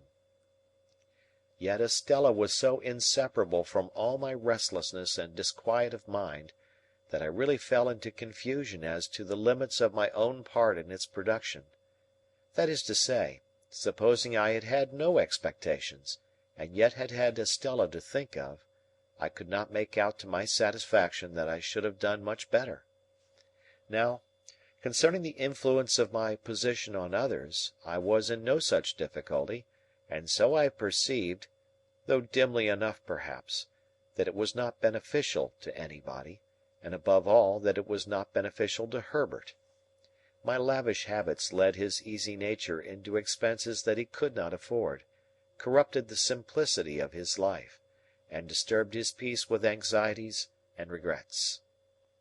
I was not at all remorseful for having unwittingly set those other branches of the Pocket family to the poor arts they practised, because such littlenesses were their natural bent, and would have been evoked by anybody else, if I had left them slumbering.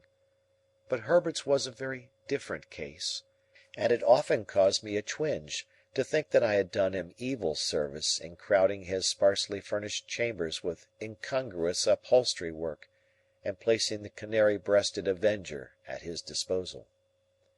So now, as an infallible way of making little ease great ease, I began to contract a quantity of debt.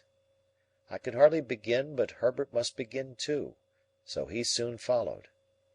At Startop's suggestion we put ourselves down for election into a club called the Finches of the Grove, the object of which institution I have never divined, if it were not that the members should dine expensively once a fortnight, to quarrel among themselves as much as possible after dinner, and to cause 6 waiters to get drunk on the stairs. I know that these gratifying social ends were so invariably accomplished that Herbert and I understood nothing else to be referred to in the first standing toast of the society, which ran, "Gentlemen, may the present promotion of good feeling ever reign predominant among the Finches of the Grove." The Finches spent their money foolishly. The hotel we dined at was in Covent Garden, and the first Finch I saw when I had the honour of joining the Grove was Bentley Drummle, at that time floundering about town in a cab of his own, and doing a great deal of damage to the posts at the street corners. Occasionally he shot himself out of his equipage head foremost over the apron, and I saw him on one occasion deliver himself at the door of the Grove in this unintentional way, like coals. But here I anticipate a little, for I was not a Finch, and could not be, according to the sacred laws of the society, until I came of age. In my confidence in my own resources, I would willingly have taken Herbert's expenses on myself, but Herbert was proud, and I could make no such proposal to him. So he got into difficulties in every direction, and continued to look about him. When we gradually fell into keeping late hours and late company, I noticed that he looked about him with a desponding eye at breakfast time, that he began to look about him more hopefully about midday, that he drooped when he came into dinner, that he seemed to descry capital in the distance, rather clearly after dinner, that he all but realized Capel towards midnight, and that at about 2 o'clock in the morning he became so deeply despondent again as to talk of buying a rifle and going to America, with the general purpose of compelling buffaloes to make his fortune. I was usually at Hammersmith about half the week, and when I was at Hammersmith I haunted Richmond, whereof separately by and by.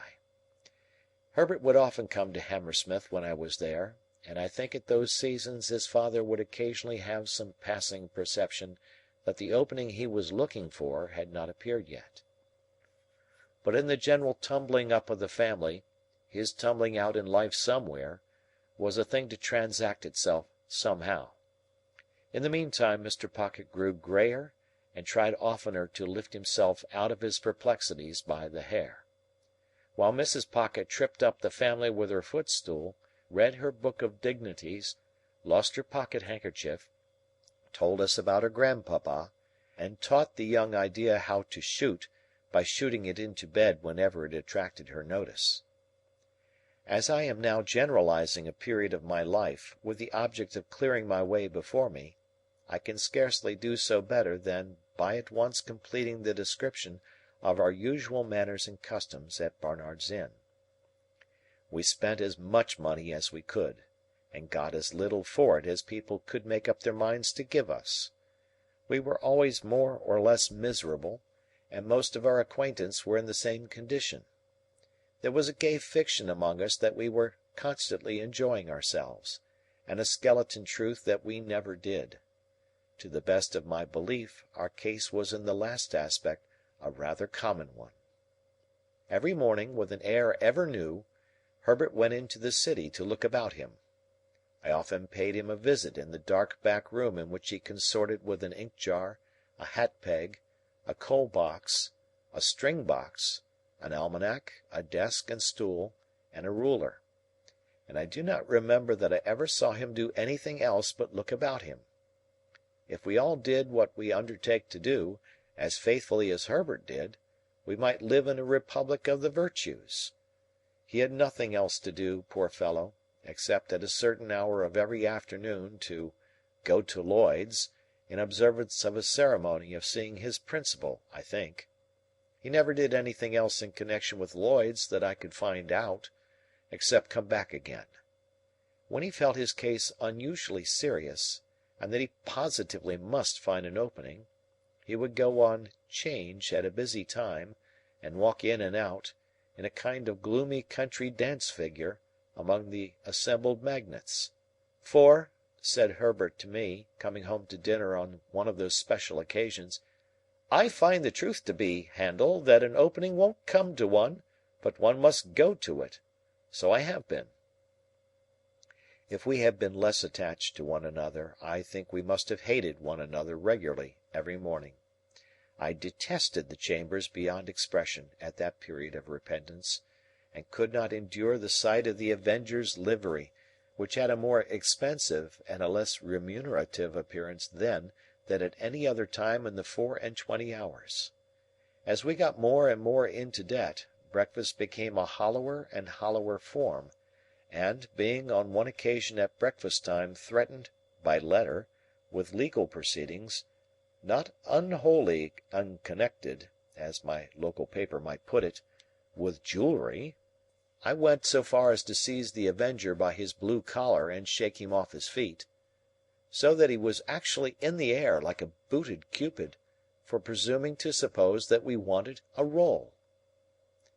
At certain times, meaning at uncertain times, for they depended on our humour, I would say to Herbert, as if it were a remarkable discovery, "My dear Herbert, we are getting on badly."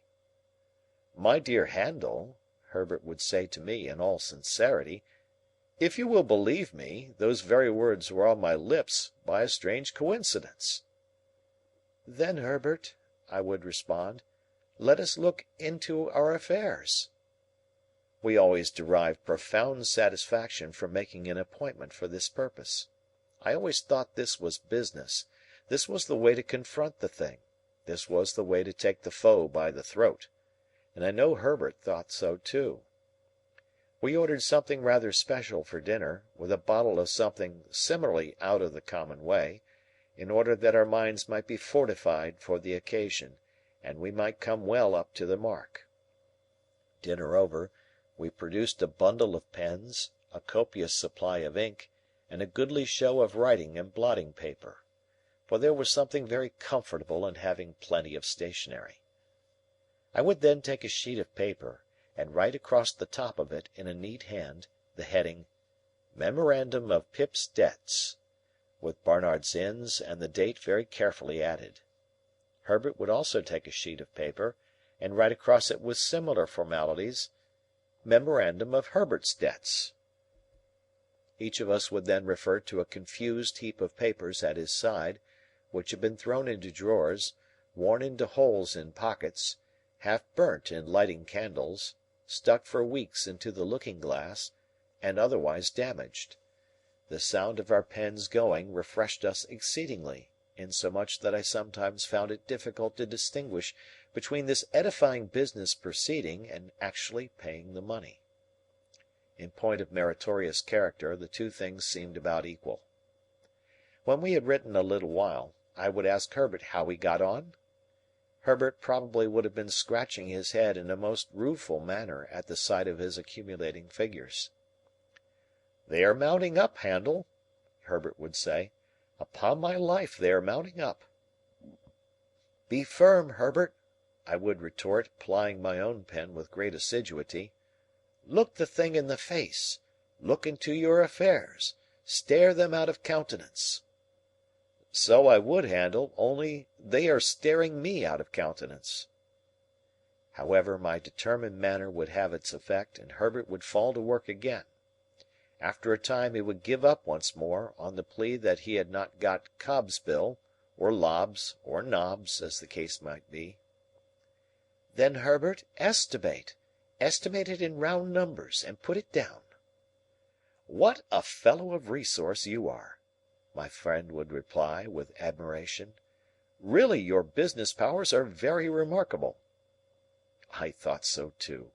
I established with myself on these occasions the reputation of a first-rate man of business, prompt, decisive, energetic, clear, cool-headed.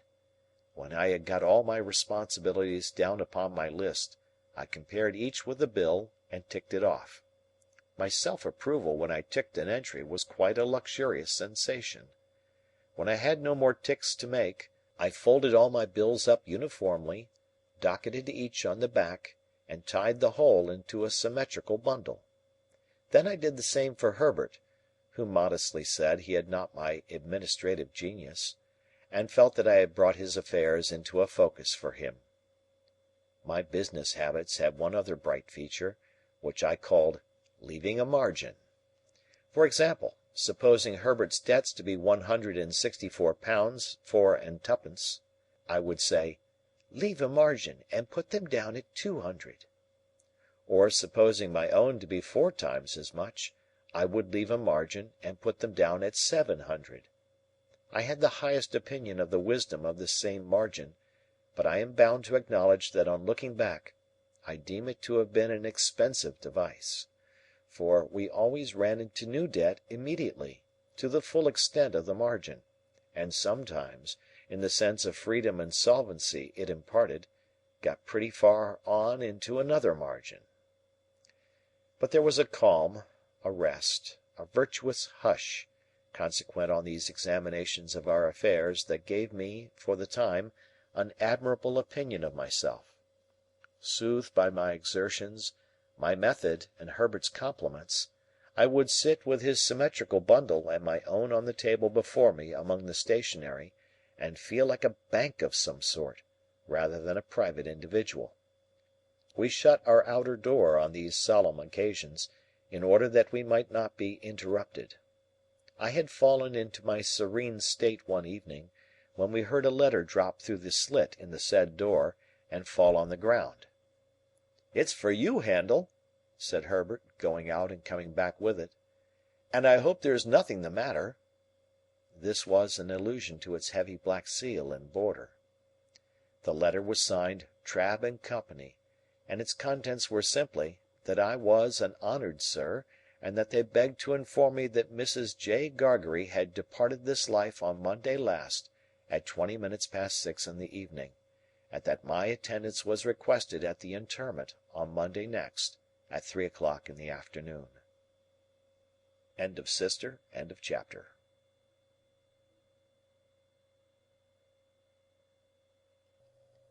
Great Expectations by Charles Dickens. Chapter 35. It was the first time that a grave had opened in my road of life, and the gap it made in the smooth ground was wonderful. The figure of my sister in her chair by the kitchen fire haunted me night and day. That the place could possibly be without her was something my mind seemed unable to compass, and whereas she had seldom or never been in my thoughts of late, I had now the strangest ideas that she was coming towards me in the street, or that she would presently knock at the door. In my rooms, too, with which she had never been at all associated, there was at once the blankness of death, and a perpetual suggestion of the sound of her voice or the turn of her face or figure, as if she were still alive and I had been often there. Whatever my fortunes might have been, I could scarcely have recalled my sister with much tenderness, but I suppose there is a shock of regret which may exist without much tenderness. Under its influence, and perhaps to make up for the want of the softer feeling, I was seized with a violent indignation against the assailant from whom she had suffered so much, and I felt that on sufficient proof I could have revengefully pursued Orlick, or any one else, to the last extremity. Having written to Joe, to offer him consolation, and to assure him that I would come to the funeral, I passed the intermediate days in the curious state of mind I have glanced at.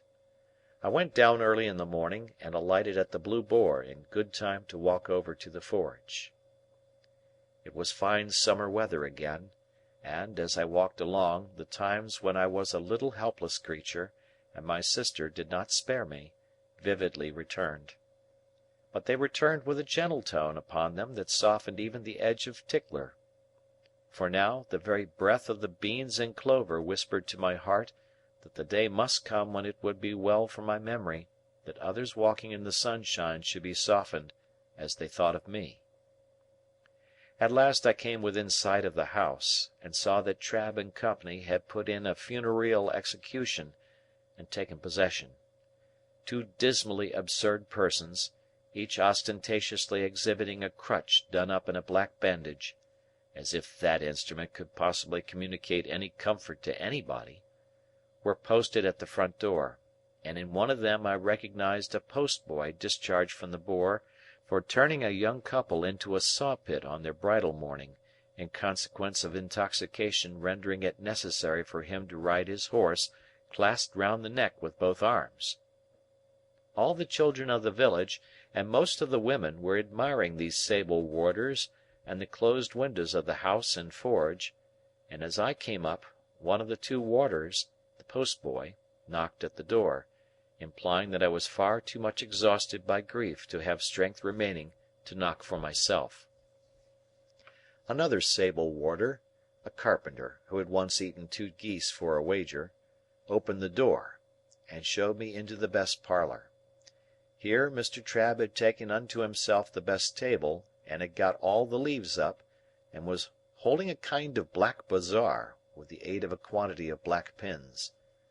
At the moment of my arrival he had just finished putting somebody's hat into black long clothes, like an African baby, so he held out his hand for mine. But I, misled by the action, and confused by the occasion, shook hands with him with every testimony of warm affection. Poor dear Joe, entangled in a little black cloak tied in a large bow under his chin, was seated apart at the upper end of the room, where, as chief mourner, he had evidently been stationed by Trabb. When I bent down and said to him, "Dear Joe, how are you?" he said, "Pip, old chap, you knowed her when she was a fine figure of a—" and clasped my hand and said no more. Biddy, looking very neat and modest in her black dress, went quietly here and there, and was very helpful. When I had spoken to Biddy, as I thought it not a time for talking, I went and sat down near Joe, and there began to wonder in what part of the house she, my sister, was. The air of the parlour being faint with the smell of sweet cake, I looked about for the table of refreshment.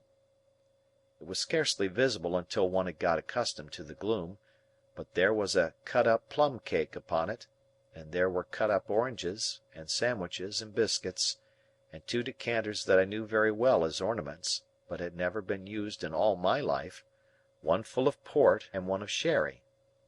Standing at this table, I became conscious of the servile Pumblechook in a black cloak and several yards of hat band, who was alternately stuffing himself and making obsequious movements to catch my attention.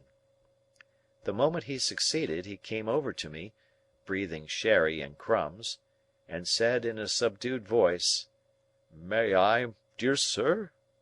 and did.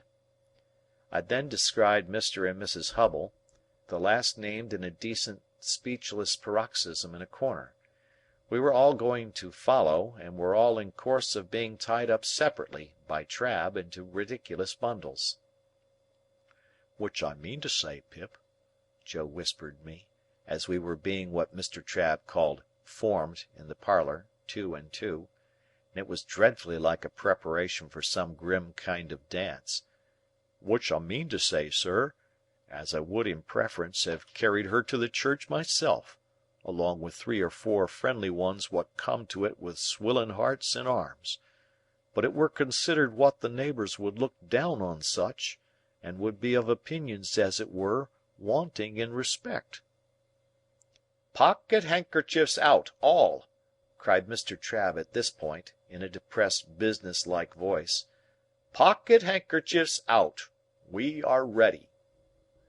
So we all put our pocket handkerchiefs to our faces, as if our noses were bleeding, and filed out 2 and 2, Joe and I, Biddy and Pumblechook, Mr. and Mrs. Hubble. The remains of my poor sister had been brought round by the kitchen door, and, it being a point of undertaking ceremony that the 6 bearers must be stifled and blinded under a horrible black velvet housing with a white border, the whole looked like a blind monster with 12 human legs, shuffling and blundering along, under the guidance of 2 keepers, the post-boy and his comrade. The neighbourhood, however, highly approved of these arrangements, and we were much admired as we went through the village, the more youthful and vigorous part of the community making dashes now and then to cut us off, and lying in wait to intercept us at points of vantage. At such times the more exuberant among them called out in an excited manner on our emergence round some corner of expectancy, "Here they come! Here they are!" and we were all but cheered. In this progress I was much annoyed by the abject Pumblechook, who, being behind me, persisted all the way as a delicate attention in arranging my streaming hat band and smoothing my cloak. My thoughts were further distracted by the excessive pride of Mr. and Mrs. Hubble, who were surpassingly conceited and vainglorious in being members of so distinguished a procession. And now the range of marshes lay clear before us, with the sails of the ships on the river growing out of it, and we went into the churchyard, close to the graves of my unknown parents, Philip Pirrip, late of this parish, and also Georgiana, wife of the above. And there my sister was laid quietly in the earth, while the larks sang high above it, and the light wind strewed it with beautiful shadows of clouds and trees. Of the conduct of the worldly-minded Pumblechook while this was doing, I desire to say no more than it was all addressed to me, and that even when those noble passages were read which remind humanity how it brought nothing into the world and can take nothing out, and how it fleeth like a shadow and never continueth long in one stay, I heard him cough a reservation of the case of a young gentleman who came unexpectedly into large property. When we got back, he had the hardihood to tell me that he wished my sister could have known I had done her so much honour, and to hint that she would have considered it reasonably purchased at the price of her death.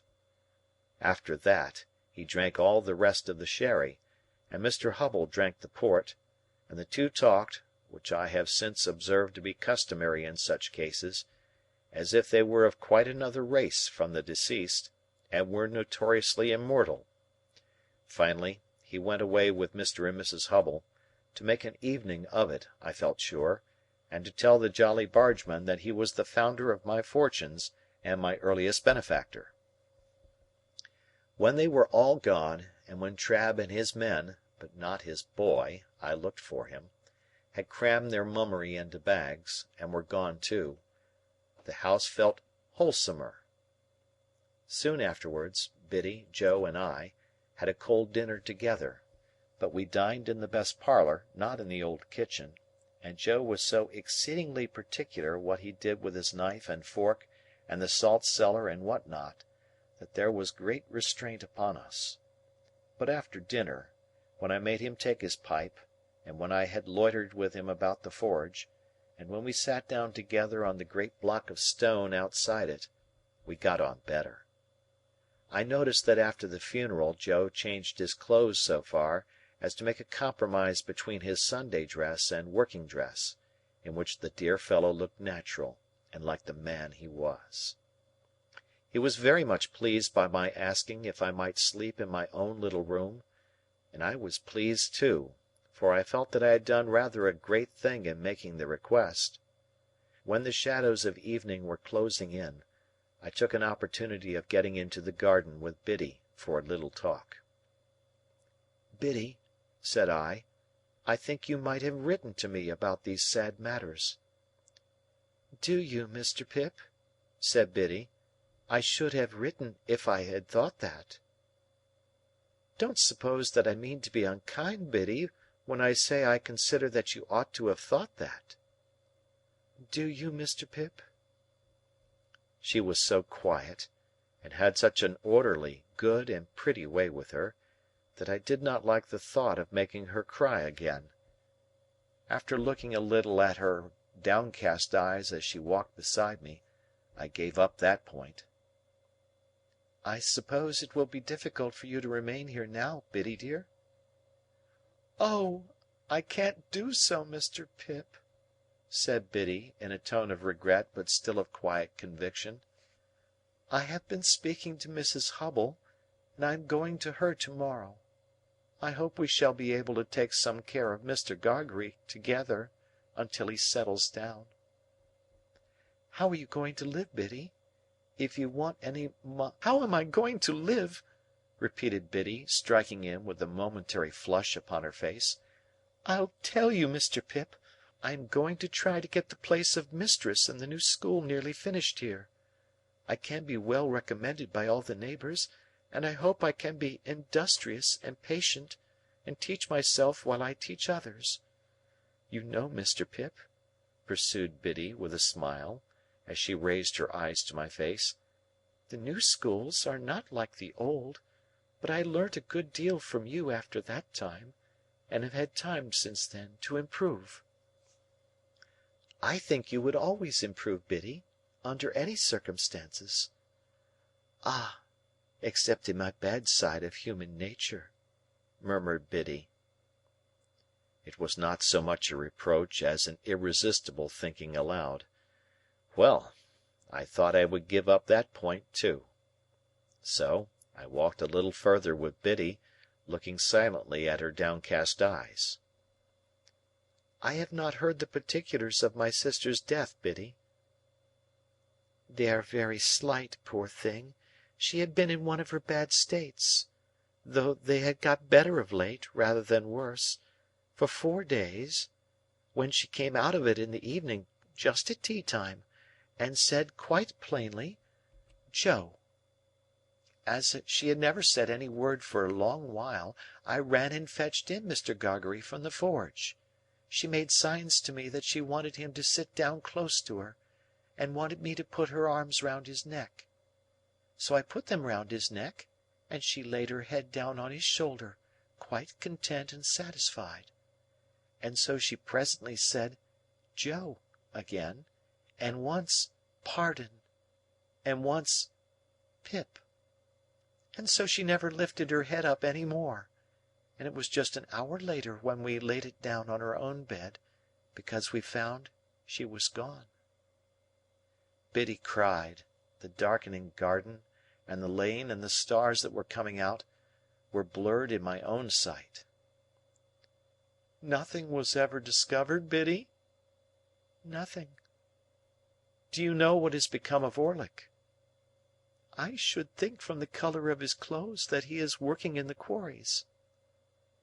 "Of course you have seen him, then? Why are you looking at that dark tree in the lane?"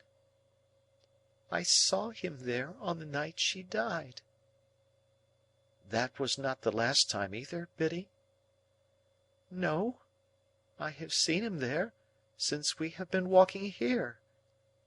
It is of no use," said Biddy, laying her hand upon my arm, as I was for running out. "You know I would not deceive you. He was not there a minute, and he is gone." It revived my utmost indignation to find she was still pursued by this fellow, and I felt inveterate against him. I told her so, and told her that I would spend any money or take any pains to drive him out of that country. By degrees she led me into more temperate talk, and she told me how Joe loved me, and how Joe never complained of anything. She didn't say, of me, she had no need, I knew what she meant, but ever did his duty in his way of life, with a strong hand, a quiet tongue, and a gentle heart. "Indeed it would be hard to say too much for him," said I. "And, Biddy, we must often speak of these things, for of course I shall be often down here now. I am not going to leave poor Joe alone." Biddy said never a single word. "Biddy, didn't you hear me?" "Yes, Mr. Pip." "Not to mention your calling me Mr. Pip, which appears to me to be in bad taste, Biddy. What do you mean?" "What do I mean?" asked Biddy timidly. "Biddy," said I in a virtuously self-asserting manner, "I must request to know what you mean by this." "By this?" said Biddy. "Now don't echo," I retorted. "You used not to echo, Biddy." "Used not?" said Biddy. "Oh, Mr. Pip, used!" Well, I rather thought I would give up that point too. After another silent turn in the garden, I fell back on the main position. "Biddy," said I made a remark respecting my coming down here often to see Joe, which you received with a marked silence. Have the goodness, Biddy, to tell me why." "Are you quite sure, then, that you will come to see him often?" asked Biddy, stopping in the narrow garden walk, and looking at me under the stars with a clear and honest eye. "Oh, dear me!" said I, as if I found myself compelled to give up Biddy in despair. "This really is a very bad side of human nature. Don't say any more, if you please, Biddy. This shocks me very much." For which cogent reason I kept Biddy at a distance during supper, and when I went up to my own old little room, took as stately a leave of her as I could, in my murmuring soul, deem reconcilable with the churchyard and the event of the day. As often as I was restless in the night, and that was every quarter of an hour, I reflected what an unkindness, what an injury, what an injustice Biddy had done me. Early in the morning I was to go. Early in the morning I was out, and looking in, unseen, at one of the wooden windows of the forge. There I stood, for minutes, looking at Joe, already at work with a glow of health and strength upon his face that made it show as if the bright sun of the life in store for him were shining on it. "Good bye, dear Joe. No, don't wipe it off. For God's sake, give me your blackened hand. I shall be down soon and often." "Never too soon, sir," said Joe, "and never too often, Pip."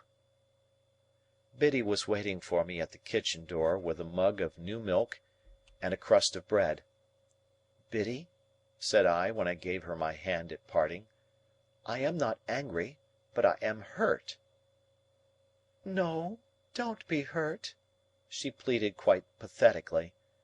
"Let only me be hurt, if I have been ungenerous." Once more the mists were rising as I walked away. If they disclosed to me, as I suspect they did, that I should not come back, and that Biddy was quite right, all I can say is, they were quite right too. Chapter. Great Expectations by Charles Dickens. Chapter 36. Herbert and I went on from bad to worse, in the way of increasing our debts, looking into our affairs, leaving margins, and the like exemplary transactions, and time went on, whether or no, as he has a way of doing, and I came of age, in fulfilment of Herbert's prediction that I should do so before I knew where I was. Herbert himself had come of age 8 months before me. As he had nothing else than his majority to come into, the event did not make a profound sensation in Barnard's Inn, but we had looked forward to my 21st birthday with a crowd of speculations and anticipations, for we had both considered that my guardian could hardly help saying something definite on that occasion. I had taken care to have it well understood in Little Britain when my birthday was. On the day before it, I received an official note from Wemmick, informing me that Mr. Jaggers would be glad if I would call upon him at 5 in the afternoon of the auspicious day. This convinced us that something great was to happen, and threw me into an unusual flutter when I repaired to my guardian's office, a model of punctuality. In the outer office Wemmick offered me his congratulations, and incidentally rubbed the side of his nose with a folding piece of tissue paper that I liked the look of, but he said nothing respecting it, and motioned me with a nod into my guardian's room. It was November, and my guardian was standing before his fire, leaning his back against the chimney-piece, with his hands under his coat-tails. "Well, Pip," said he, "I must call you Mr. Pip to-day. Congratulations, Mr. Pip." We shook hands. He was always a remarkably short shaker, and I thanked him. "Take a chair, Mr. Pip," said my guardian. As I sat down, and he preserved his attitude and bent his brows at his boots, I felt at a disadvantage, which reminded me of that old time when I had been put upon a tombstone. The 2 ghastly casts on the shelf were not far from him, and their expression was as if they were making a stupid apoplectic attempt to attend to the conversation. "Now, my young friend," my guardian began, as if I were a witness in the box, "I am going to have a word or two with you." "If you please, sir." "What do you suppose," said Mr. Jaggers, bending forward to look at the ground, and then throwing his head back to look at the ceiling, "what do you suppose you are living at the rate of?" "At the rate of, sir?" "At," repeated Mr. Jaggers, still looking at the ceiling, "the rate of," and then looked all round the room, and paused with his pocket-handkerchief in his hand, half-way to his nose. I had looked into my affairs so often that I had thoroughly destroyed any slight notion I might ever have had of their bearings. Reluctantly I confessed myself quite unable to answer the question. This reply seemed agreeable to Mr. Jaggers, who said, "I thought so," and blew his nose with an air of satisfaction. "Now, I have asked you a question, my friend," said Mr. Jaggers. "Have you anything to ask me?" "Of course it would be a great relief to me to ask you several questions, sir, but I remember your prohibition." "Ask one," said Mr. Jaggers. "Is my benefactor to be made known to me to-day?" "No. Ask another." "Is that confidence to be imparted to me soon?" "Waive that, a moment," said Mr. Jaggers, "and ask another." I looked about me, but there appeared to be now no possible escape from the inquiry. "Have I anything to receive, sir?" On that, Mr. Jaggers said triumphantly, "I thought we should come to it," and called to Wemmick to give him that piece of paper. Wemmick appeared, handed it in, and disappeared. "Now, Mr. Pip," said Mr. Jaggers, "attend if you please. You have been drawing pretty freely here. Your name occurs pretty often in Wemmick's cash book. But you are in debt, of course?" "I am afraid I must say yes, sir." "You know you must say yes, don't you?" said Mr. Jaggers. "Yes, sir."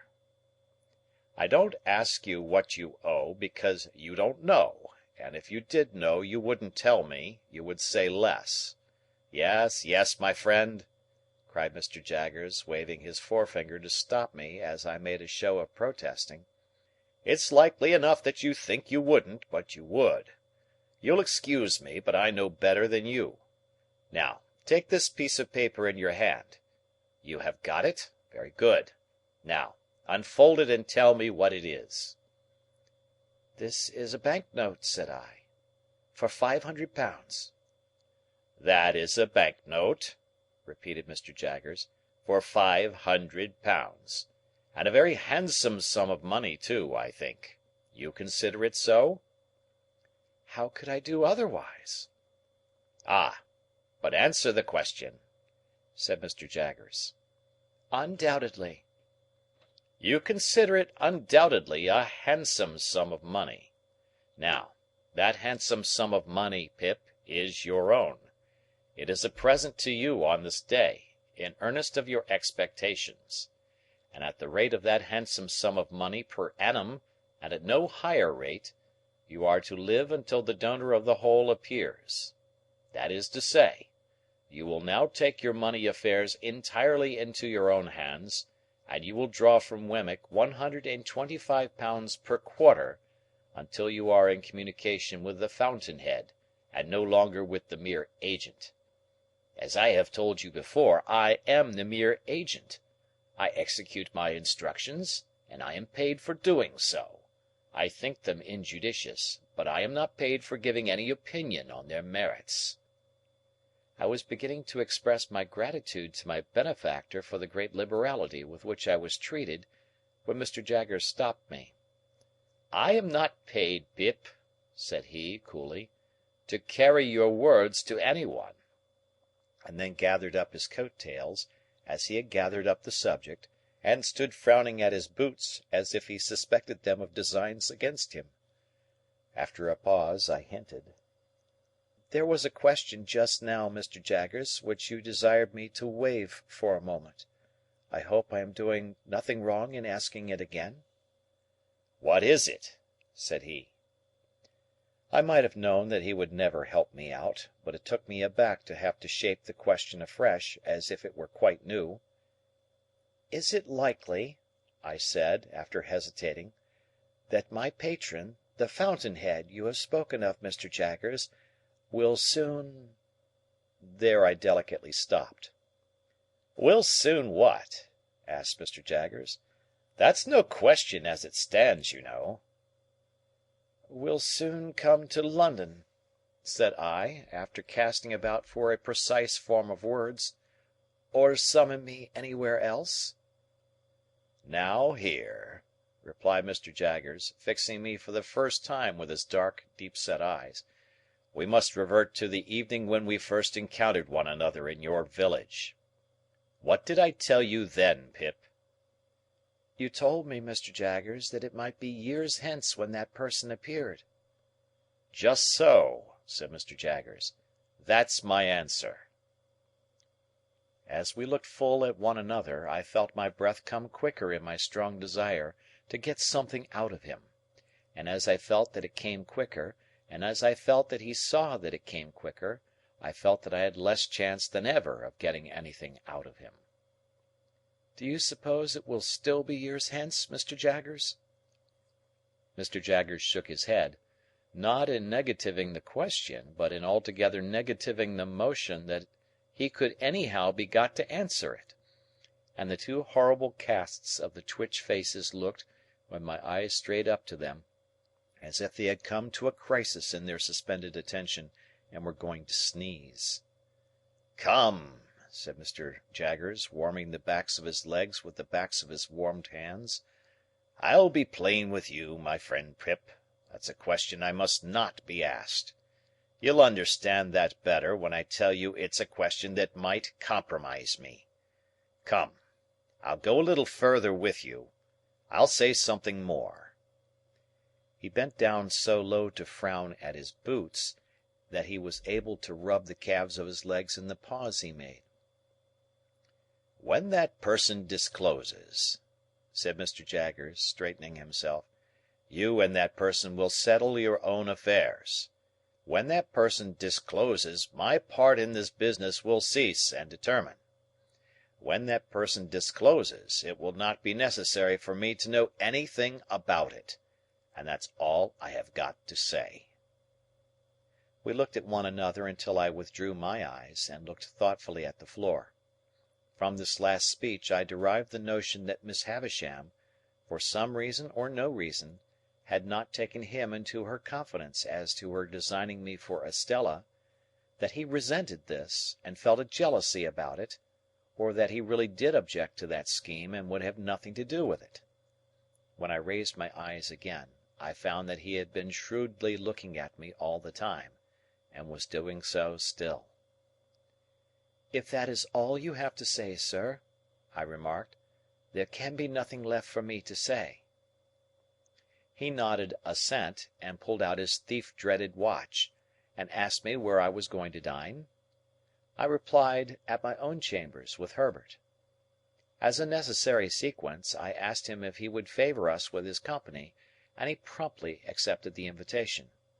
But he insisted on walking home with me, in order that I might make no extra preparation for him, and first he had a letter or two to write, and, of course, had his hands to wash.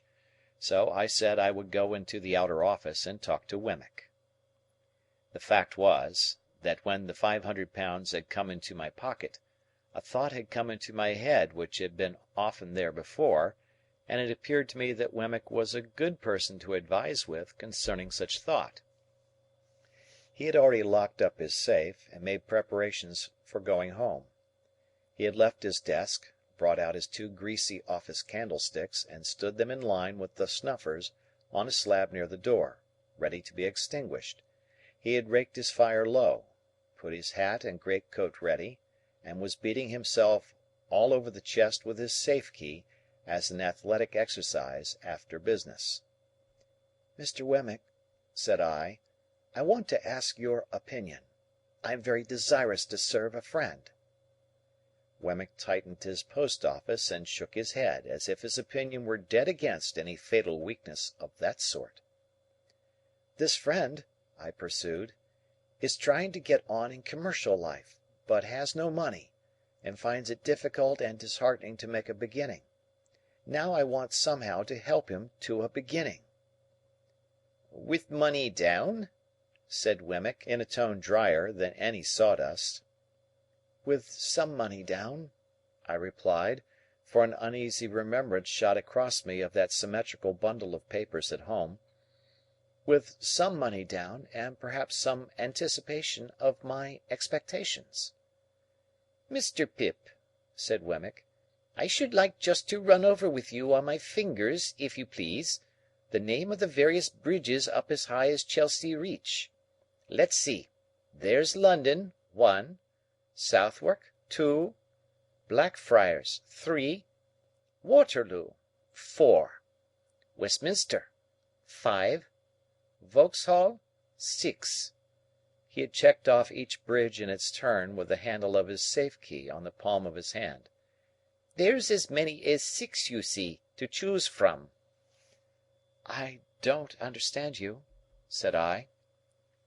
"Choose your bridge, Mr. Pip," returned Wemmick, "and take a walk upon your bridge, and pitch your money into the Thames over the centre arch of your bridge, and you know the end of it. Serve a friend with it, and you may know the end of it too, but it's a less pleasant and profitable end." I could have posted a newspaper in his mouth, he made it so wide after saying this. "This is very discouraging," said I. "Meant to be so," said Wemmick. "Then it is your opinion," I inquired with some little indignation, "that a man should never—" "Invest portable property in a friend?" said Wemmick. Certainly he should not, unless he wants to get rid of the friend, and then it becomes a question how much portable property it may be worth to get rid of him." "And that," said I, "is your deliberate opinion, Mr. Wemmick?" "That," he returned, "is my deliberate opinion in this office." "Ah!" said I, pressing him, for I thought I saw him near a loophole here. "But how would that be your opinion at Walworth?" "Mr. Pip," he replied, with gravity, "Walworth is one place, and this office is another. Much as the Aged is one person, and Mr. Jaggers is another. They must not be confounded together. My Walworth sentiments must be taken at Walworth. None but my official sentiments can be taken in this office." "Very well," said I, much relieved. "Then I shall look you up at Walworth, you may depend upon it." "Mr. Pip," he returned, "you will be welcome there, in a private and personal capacity." We had held this conversation in a low voice, well knowing my guardian's ears to be the sharpest of the sharp. As he now appeared in his doorway, towelling his hands, Wemmick got on his greatcoat and stood by to snuff out the candles. We all three went into the street together, and from the doorstep Wemmick turned his way, and Mr. Jaggers and I turned ours. I could not help wishing more than once that evening that Mr. Jaggers had an Aged in Gerrard Street, or a Stinger, or a something, or a somebody, to unbend his brows a little. It was an uncomfortable consideration on a 21st birthday, that coming of age at all seemed hardly worth while in such a guarded and suspicious world as he made of it. He was 1,000 times better informed and cleverer than Wemmick, and yet I would 1,000 times rather have had Wemmick to dinner. And Mr. Jaggers made not me alone intensely melancholy, because, after he was gone, Herbert said of himself, with his eyes fixed on the fire, that he thought he must have committed a felony and forgotten the details of it, he felt so dejected and guilty. Chapter Great Expectations by Charles Dickens. Chapter 37. Deeming Sunday the best day for taking Mr. Wemmick's Walworth sentiments, I devoted the next ensuing Sunday afternoon to a pilgrimage to the Castle. On arriving before the battlements, I found the Union Jack flying and the drawbridge up, but undeterred by this show of defiance and resistance, I rang at the gate, and was admitted in a most specific manner by the Aged. "My son, sir," said the old man, after securing the drawbridge, "rather had it in his mind that you might happen to drop in. He left word that he would soon be home from his afternoon's walk. He is very regular in his walks, is my son. Very regular in everything, is my son." I nodded at the old gentleman as Wemmick himself might have nodded, and we went in and sat down by the fireside. "You made acquaintance with my son, sir," said the old man in his chirping way, while he warmed his hands at the blaze, "at his office, I expect?" I nodded. "Ha! I have heerd that my son is a wonderful hand at his business, sir?" I nodded hard. "Yes, so they tell me. His business is the law?" I nodded harder.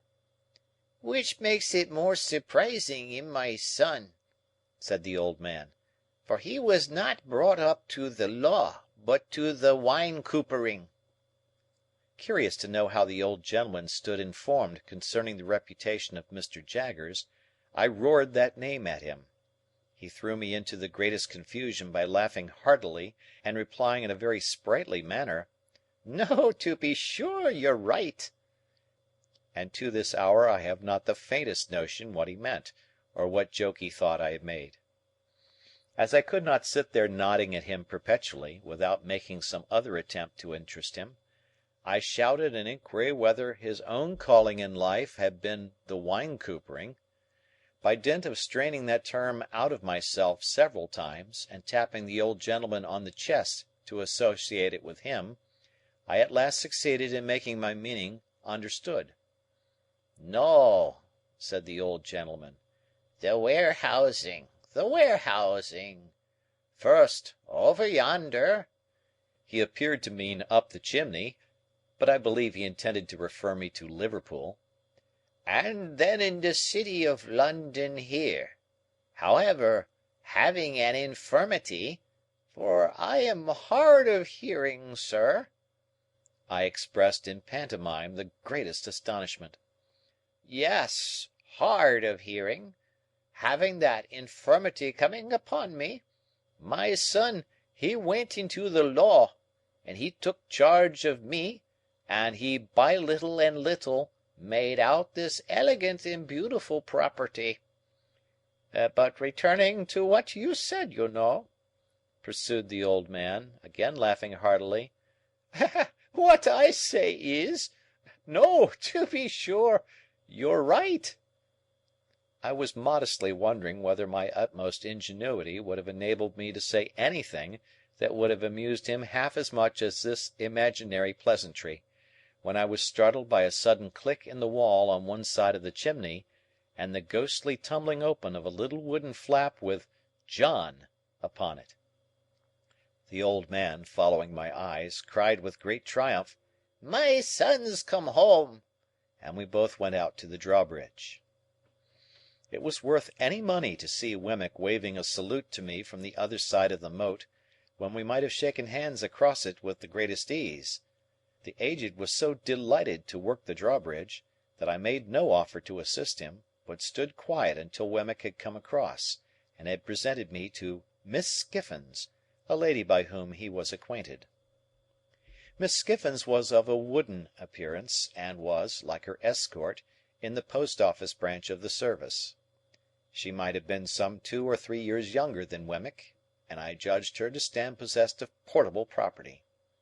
The cut of her dress from the waist upward, both before and behind, made her figure very like a boy's kite, and I might have pronounced her gown a little too decidedly orange, and her gloves a little too intensely green. But she seemed to be a good sort of fellow, and showed a high regard for the Aged. I was not long in discovering that she was a frequent visitor at the Castle, for, on our going in, and my complimenting Wemmick on his ingenious contrivance for announcing himself to the Aged, he begged me to give my attention for a moment to the other side of the chimney, and disappeared. Presently another click came, and another little door tumbled open with Miss Skiffins on it. Then Miss Skiffins shut up and John tumbled open, then Miss Skiffins and John both tumbled open together, and finally shut up together. On Wemmick's return from working these mechanical appliances, I expressed the great admiration with which I regarded them, and he said, "Well, you know, they're both pleasant and useful to the Aged. And by George, sir, it's a thing worth mentioning, that of all the people who come to this gate, the secret of those pools is only known to the Aged, Miss Skiffins, and me."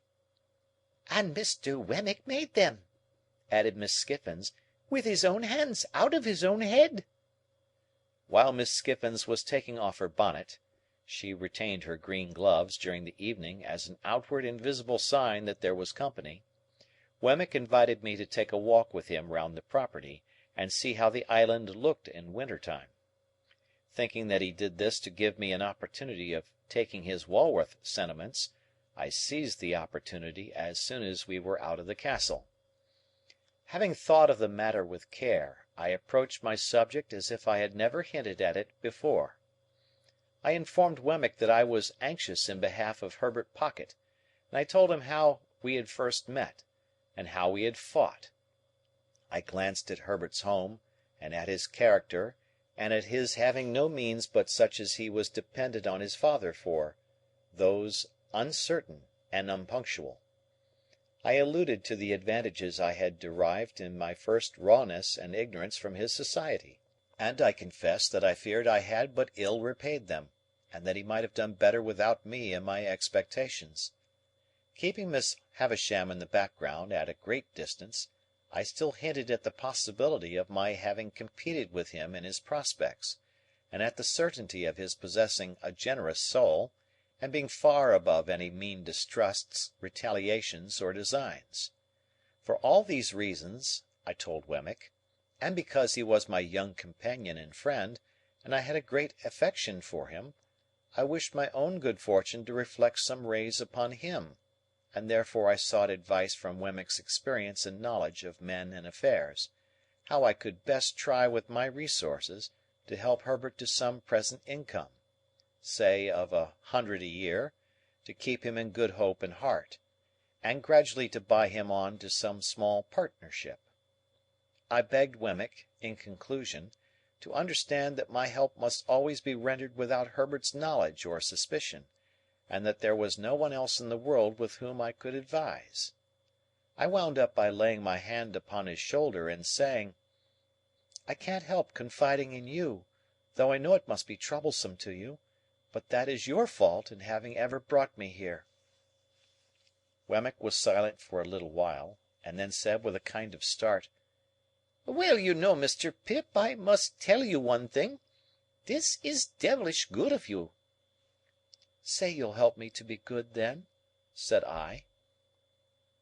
"Ecod," replied Wemmick, shaking his head, "that's not my trade." "Nor is this your trading place," said I. "You are right," he returned. "You hit the nail on the head. Mr. Pip, I'll put on my considering cap, and I think all you want to do may be done by degrees. Skiffins, that's her brother, is an accountant and agent. I'll look him up and go to work for you." "I thank you 10,000 times." "On the contrary," said he, "I thank you, for though we are strictly in our private and personal capacity, still it may be mentioned that there are Newgate cobwebs about, and it brushes them away."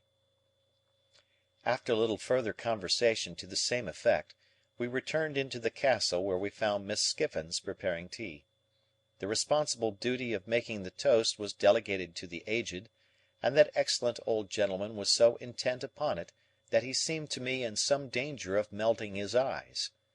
It was no nominal meal that we were going to make, but a vigorous reality. The Aged prepared such a haystack of buttered toast that I could scarcely see him over it, as it simmered on an iron stand hooked on to the top bar, while Miss Skiffins brewed such a jorum of tea that the pig in the back premises became strongly excited, and repeatedly expressed his desires to participate in the entertainment. The flag had been struck, and the gun had been fired, at the right moment of time, and I felt as snugly cut off from the rest of Walworth as if the moat were 30 feet wide by as many deep. Nothing disturbed the tranquillity of the Castle, but the occasional tumbling open of John and Miss Skiffins, which little doors were a prey to some spasmodic infirmity that made me sympathetically uncomfortable until I got used to it. I inferred from the methodical nature of Miss Skiffins's arrangements that she made tea there every Sunday night, and I rather suspected that a classic brooch she wore, representing the profile of an undesirable female with a very straight nose and a very new moon, was a piece of portable property that had been given her by Wemmick. We ate the whole of the toast, and drank tea in proportion, and it was delightful to see how warm and greasy we all got after it. The Aged especially might have passed for some clean old chief of a savage tribe just oiled. After a short pause of repose, Miss Skiffins, in the absence of the little servant who, it seemed, retired to the bosom of her family on Sunday afternoons, washed up the tea things, in a trifling ladylike amateur manner that compromised none of us. Then, she put on her gloves again, and we drew round the fire, and Wemmick said, "Now, Aged Parrot, tip us the paper." Wemmick explained to me while the Aged got his spectacles out, that this was according to custom, and that it gave the old gentleman infinite satisfaction to read the news aloud. "I won't offer an apology," said Wemmick, "for he isn't capable of many pleasures. Are you, Aged P.?" "All right, John, all right," returned the old man, seeing himself spoken to. Only tip him a nod every now and then when he looks off his paper," said Wemmick, "and he'll be as happy as a king. We are all attention, Aged One." "All right, John, all right," returned the cheerful old man, so busy and so pleased that it really was quite charming.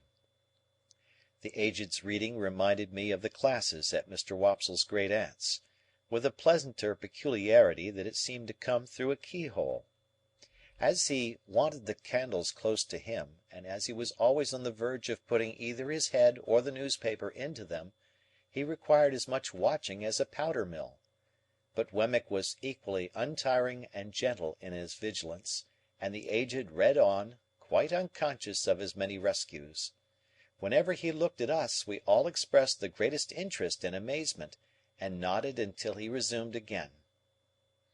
As Wemmick and Miss Skiffins sat side by side, and as I sat in a shadowy corner, I observed a slow and gradual elongation of Mr. Wemmick's mouth, powerfully suggestive of his slowly and gradually stealing his arm round Miss Skiffins' waist. In course of time I saw his hand appear on the other side of Miss Skiffins, but at that moment Miss Skiffins neatly stopped him with the green glove, unwound his arm again as if it were an article of dress, and with the greatest deliberation laid it on the table before her.